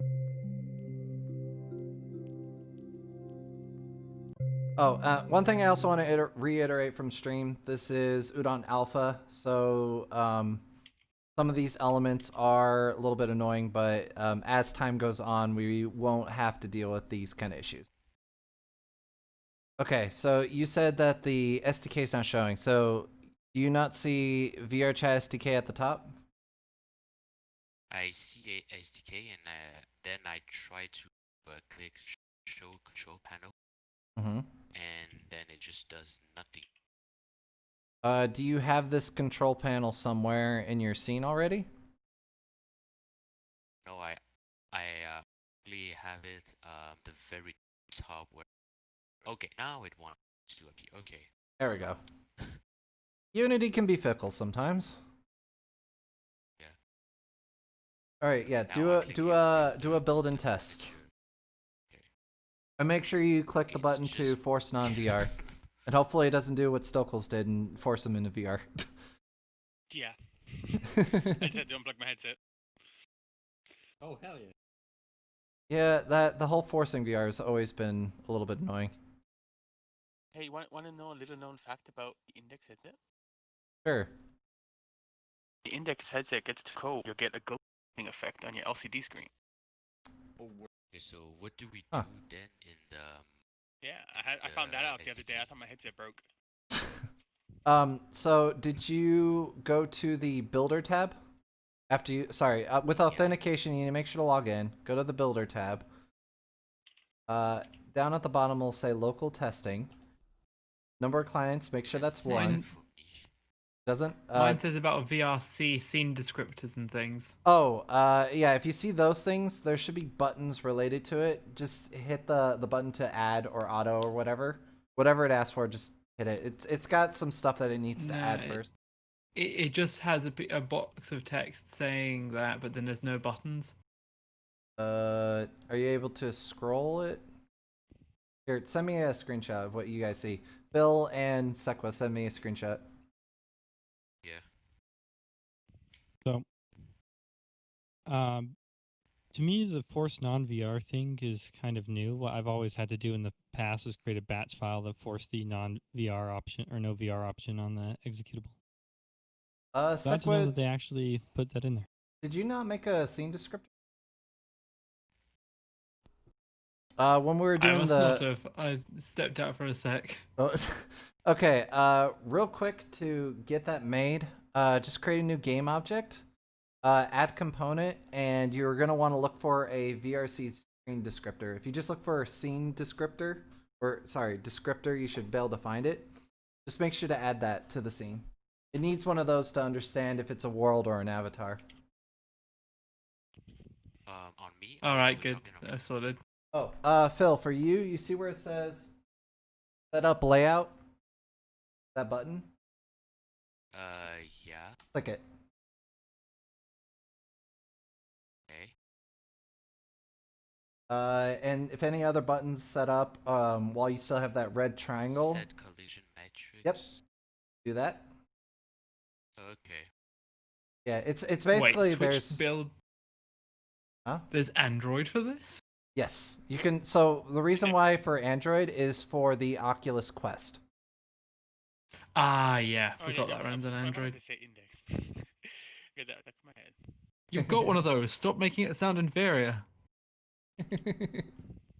There was a long history with people having problems with Quest because when the Quest update happened, lots of things broke. Yeah. But I mean, I'm happy which that only it makes works on sense. Quest. Yeah. I it always do happens. love the button autofix. It helps. It helps. It's always a fun challenge making avatars and whatnot support Quest.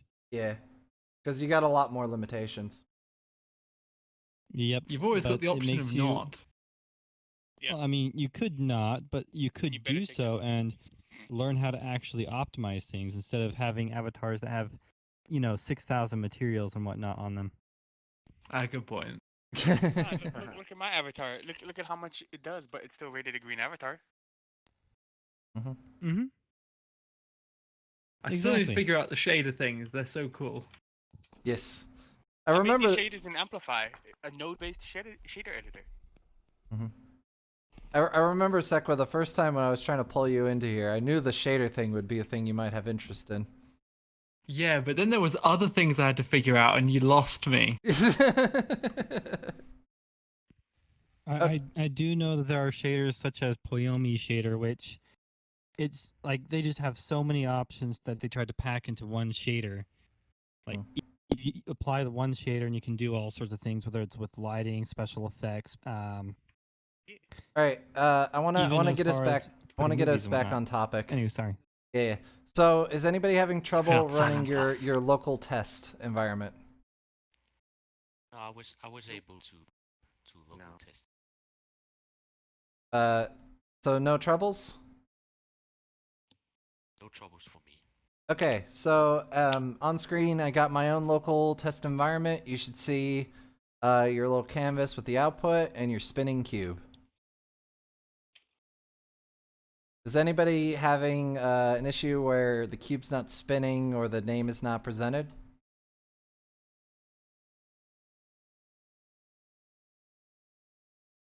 I'm hearing silence, so it sounds like you all were successful.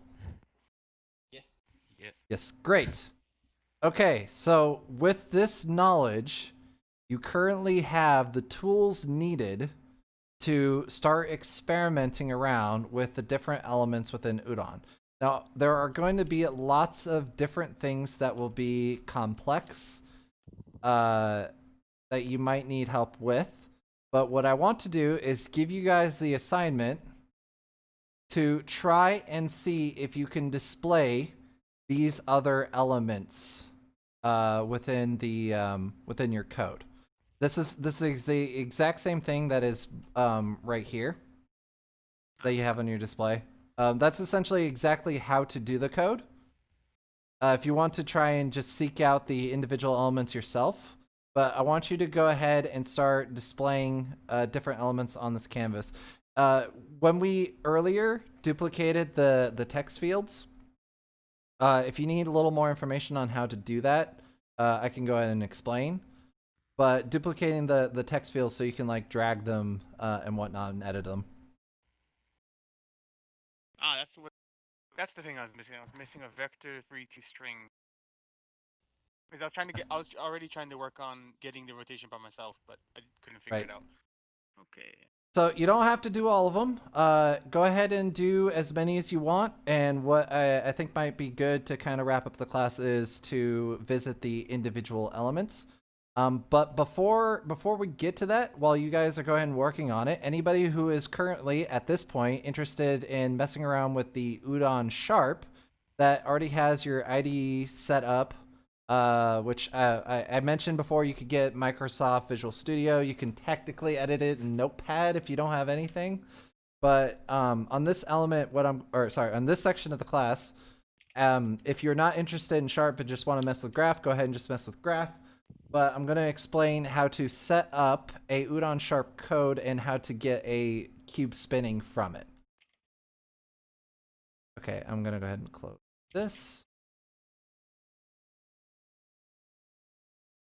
All right. The vector 3 string called real quick. The actual. The 2-string? Oh! Yeah. God, you know what? Actually, before I do that, I should probably explain another element to it. Because the thing is, for the setting the .text field, you need a string. So the 2-string is kind of an important element that I need to explain. So what we're going to do now is we're going to go ahead and edit the other code to get like the player position. So you can get kind of an idea of taking an element and then getting a string value from it. So let's go ahead and do that. Everybody get back to your scene, and get to your canvas. If you forget what the thing was to actually duplicate it, is Control D. Just select your previous output values within your canvas, select them, and then Control D so you get new text values, and just drag them down.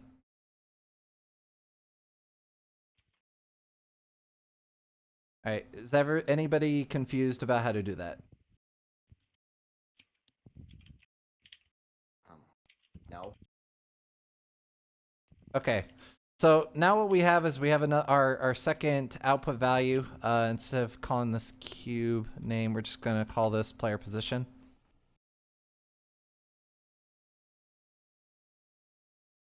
I forgot that this would be kind of important to cover in order to get more tools on understanding how to get output value. I'm glad I asked. Yes. Okay, so we're going to go ahead and just call this cube position. Or cube pos, whatever. So what we're going to want to do here is we're going to output the cube's position. So to do so, we're going to go ahead and go back to our cube's code.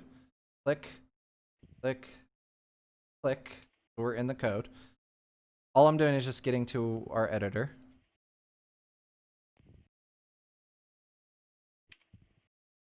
Now what we're going to want is, first we want to get the cube's position.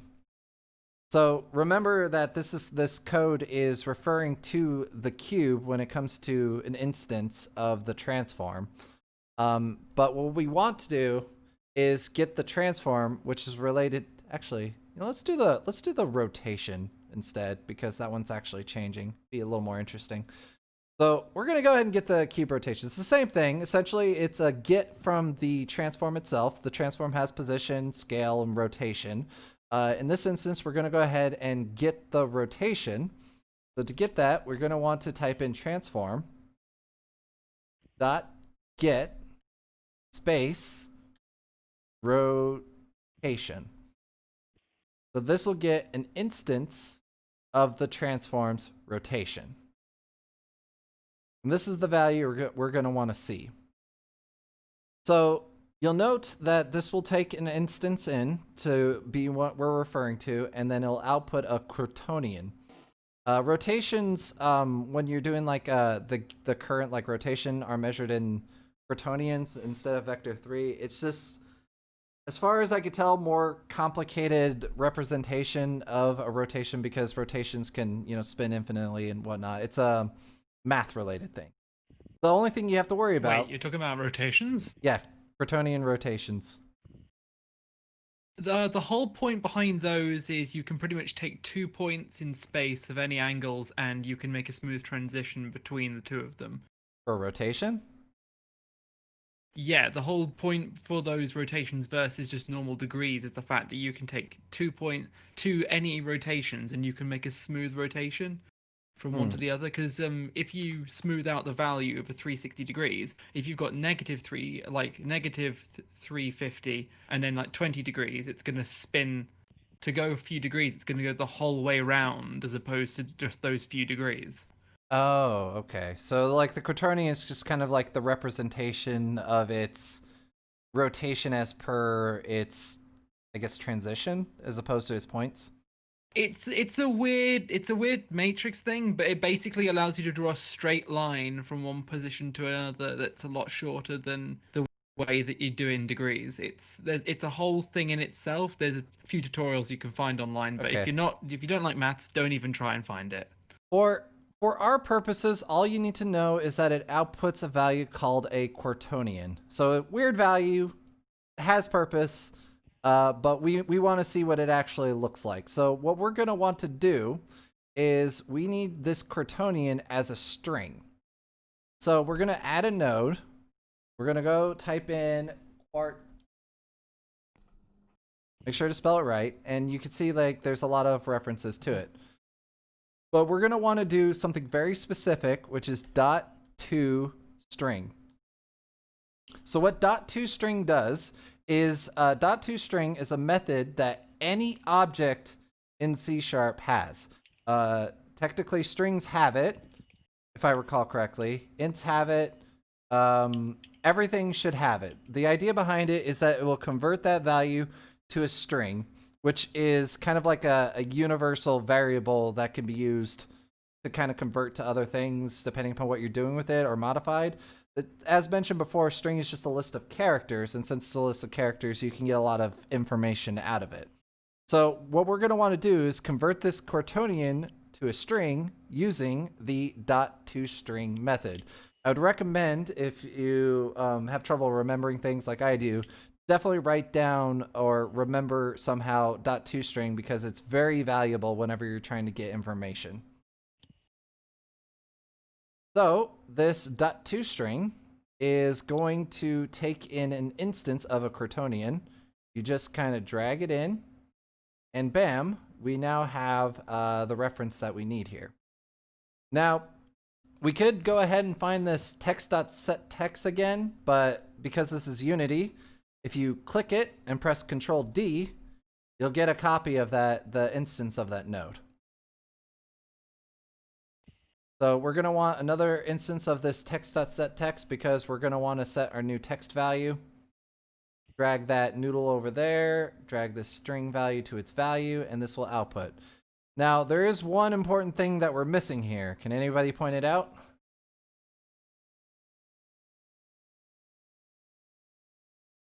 Anyone? All right, what is the key thing that we need to set with this instance here? The output of the text. Yes, and the thing that we're missing is we don't have a variable referring to that, so we're going to have to make another text variable. So you can go ahead and duplicate this, name it something else. Since we are doing the cube position, I realized that I think I started with like player position, I transitioned to cube position, but it's more important to do that one because cube position had the quaternion, which is I think it helps illustrate the point. I do apologize with my scatterbrainness, but trust me, there's method to my madness.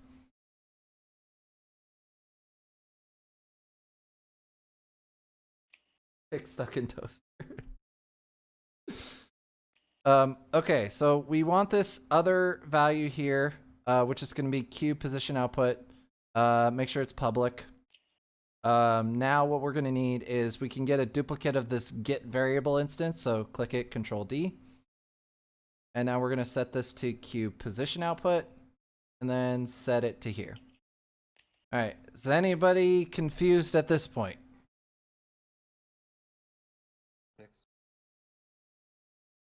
Got everything set up as it is in here? All right. Since nobody said anything, I'll assume everybody's got this set up correctly. Go ahead and hit that with a. What's that? I'm currently working on it. I'm a bit Okay. behind. I'll wait a moment. I'll wait a moment. Thank you. Put it public. Sorry, what was that? There was a way to test the seeder instead of relaunching jar.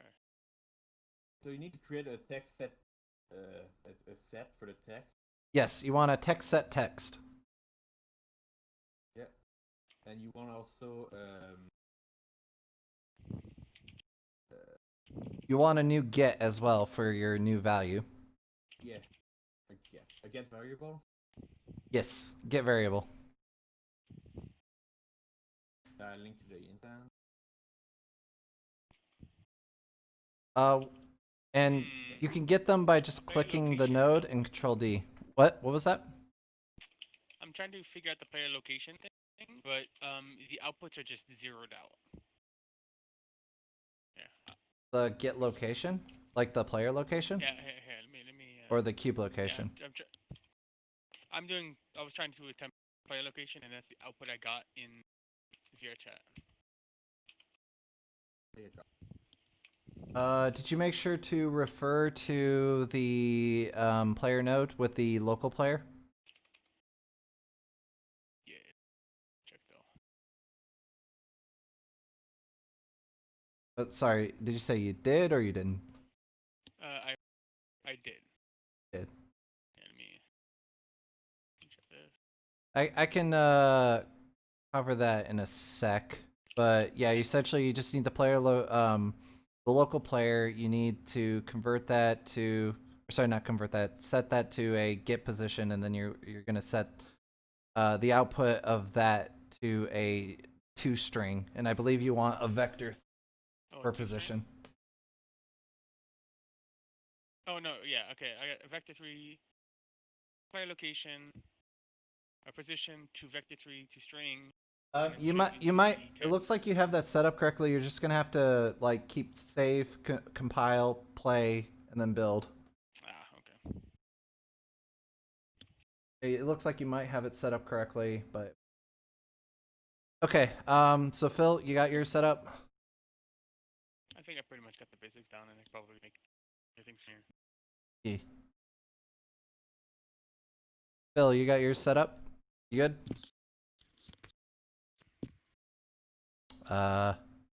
Shit, sorry, I didn't realize I was muted. Just giving you a heads up, I'm heading out. Okay, Frosty. Thank you for attending. I hope we got enough information to be able to mess around with this. The debug. Mm-hmm. Yeah, even just these 2 screenshots here should help out a lot. Yes, I will be making this world public when I'm done, by the way. Sweet. Still not working. Not neat. Alright, Phil, you good? We be good? So yeah, I wanted to say, is it okay if I send think I'm a good. screenshot to you so that I can make sure that everything's okay? Yes. Okay. Okay, I'll have to figure this out later. But thank you for helping me with the basics. No problem. Before we go, though, I do want to show how to do the UdonSharp stuff. So I have the noodle set up for that. You guys should have the basics for how to get these individual elements if you search in the bar. So you guys understand that part. As long as it looks exactly like this, it should end up displaying correctly. You also have to make sure your UI text elements are set properly. Because if they're not set, then they will be referring to a null value, which point it'll have issues. But real quick, I want to show how to do a UdonSharp script with the same process. So we're gonna do that, and then we're gonna go ahead and wrap up because we're a little bit longer than I was hoping. All right, so in your scene, go ahead, make a new cube. For anybody who's looking at the Sharp stuff. Which I'm sure, Sequa, you'll probably want this kind of stuff over the graph. So new cube, within it, you're going to add a component. I've already played with it. With the Udon behavior, so you're adding a new Udon behavior to this cube. In order to make sure that it is a UdonSharp instead of an Udon graph, with UdonSharp installed, as per the prior installation video, or not installation, setup video, you'll want to select from the drop-down an UdonSharp behavior or program assist or program asset. I don't know why I keep saying assistant. UdonSharp program asset, and then hit new program. And this will set up a UdonSharp like assist asset, which we're gonna have to tie to an actual C# program. New. And it will create something that looks like this, which has this UdonSharp symbol on it. So we'll just call this cube sharp. And then with this asset created, we'll click this and we'll do a create script. Basically, once you click it, it'll show this here. Creating script will actually just create a script with its template. You can put it wherever you want. I usually put it in the same folder. And that will then create our script. Now, depending upon which IDE you had set up, which it might be Visual Editor or Visual, whatever, Notepad or Microsoft Visual Studios. Go. I am not sure where I put it. Click it there. Okay, there it is. Oh crap! I don't have Sharp installed. Well, I'm gonna go ahead and just go through this. Later, just install Sharp. You can look at the video later to jump back to this portion, and then figure out from there. If you have any questions, just ask me. So, can I ask you a small question? Yes. About the I've if got you to go back to Thank you for the that. text No problem. set, I want to know how you're supposed to link the text to the cube value, because if I take the transform rotate or anything and I link it to like the arrow, like it's gonna lose the one for the other. So the way the arrows work is they shouldn't be going. The arrows themselves should only be going in a line. Yeah. You shouldn't have multiple arrows going into like the same spot. Yeah, then what am I supposed to link the text set, or not the instance of the value, but the little arrow for the. So if you look at the live stream, you see update goes into rotate, rotate goes into text.setText, and text.setText goes into the next set.setText. Thank you. That's what I was. Yes. Missing. Goes in a line. All right. Well, I'm actually gonna go since I don't have it. Okay. Yeah. Just look at the video later. Okay. So. Real quick, just going over this, cube.sharp, double click it, it'll open up in your IDE. This is more for those who are programming inclined. Within you, if you're using Microsoft Visual Studio, it will like automatically have access to the information for what classes that you have set up. But I wanted to quickly run down how we're doing the debug with this. If you know how libraries work and whatnot, in the top, you're going to want to set up using Unity Engine .ui, and this will give you access to the text UI text editor, or not UI text editor, UI text element, so we could actually do our displays. We needed to create a C# script. Yeah, so when you do the on the UdonSharp object, you do click that from your project folder, it'll have a section for create script. And I'm realizing that this is in my other project folder, but it should be fine. Okay, I thought that we needed to go inside the UdonSharp script. You double click the script itself, not the UdonSharp component. Wait, I'm really confused. I'm sorry. It's all right. I'm gonna just continue running through on here just to finish out the stream, and then if you want, I can go a little more one-on-one to show you how that works. Yeah, thank you. Okay. So with the C# script created, double-clicking it goes into here.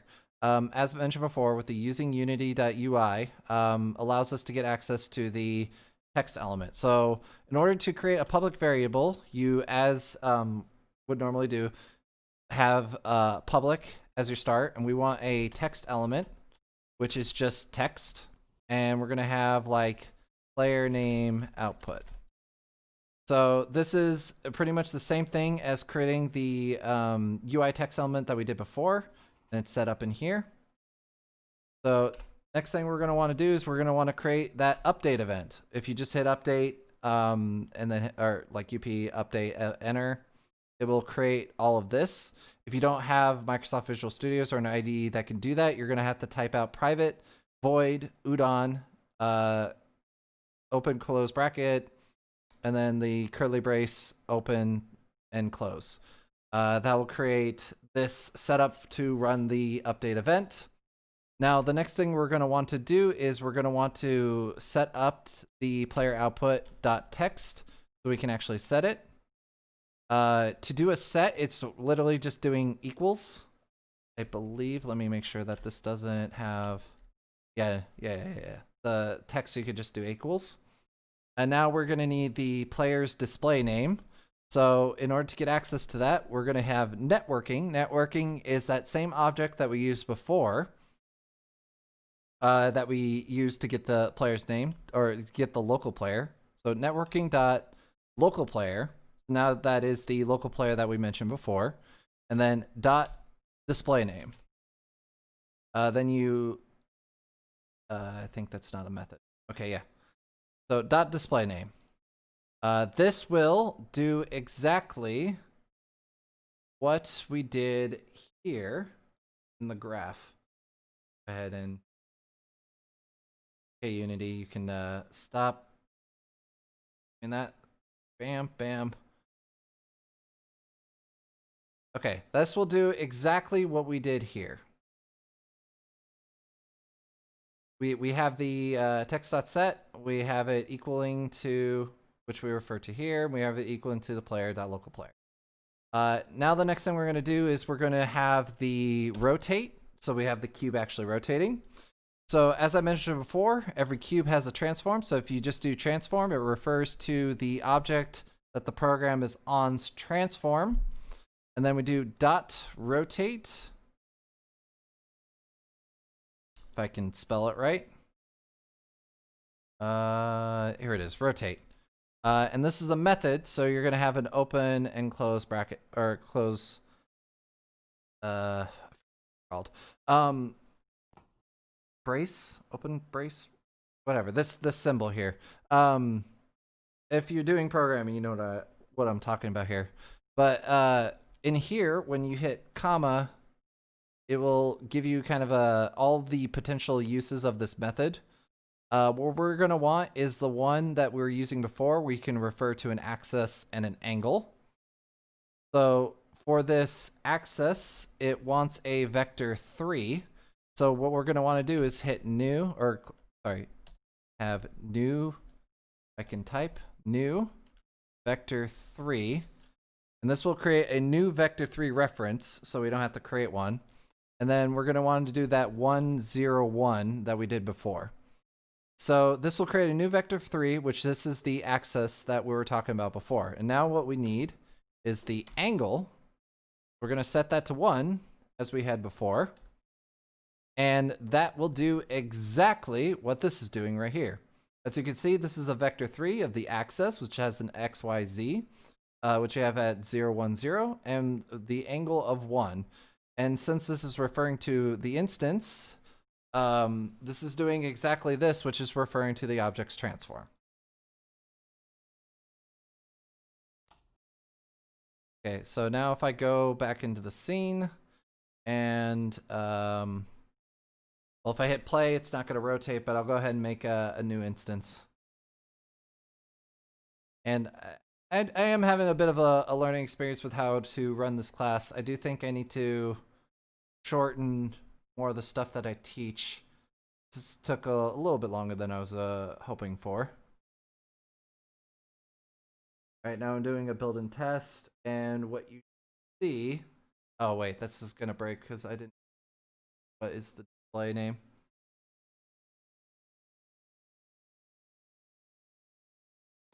Give me a second. I gotta go back and fix that. How do you enable jumping? I'll talk to you after the class Equa. Now let me just close this project because since I didn't set the text field, it's not going to display correctly. So let's see. Let me just here.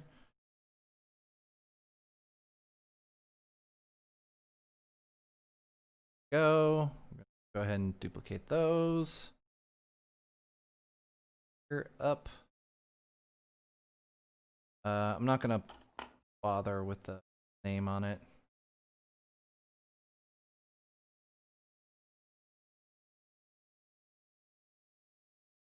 So you can see I got player name here. And now I need to do this text field, which was created just like before. Now if I go ahead and I have to go session. all right, that's fine. Take care. I'm almost wrapped up here. Yeah, thank you very much. No It all problem. worked out.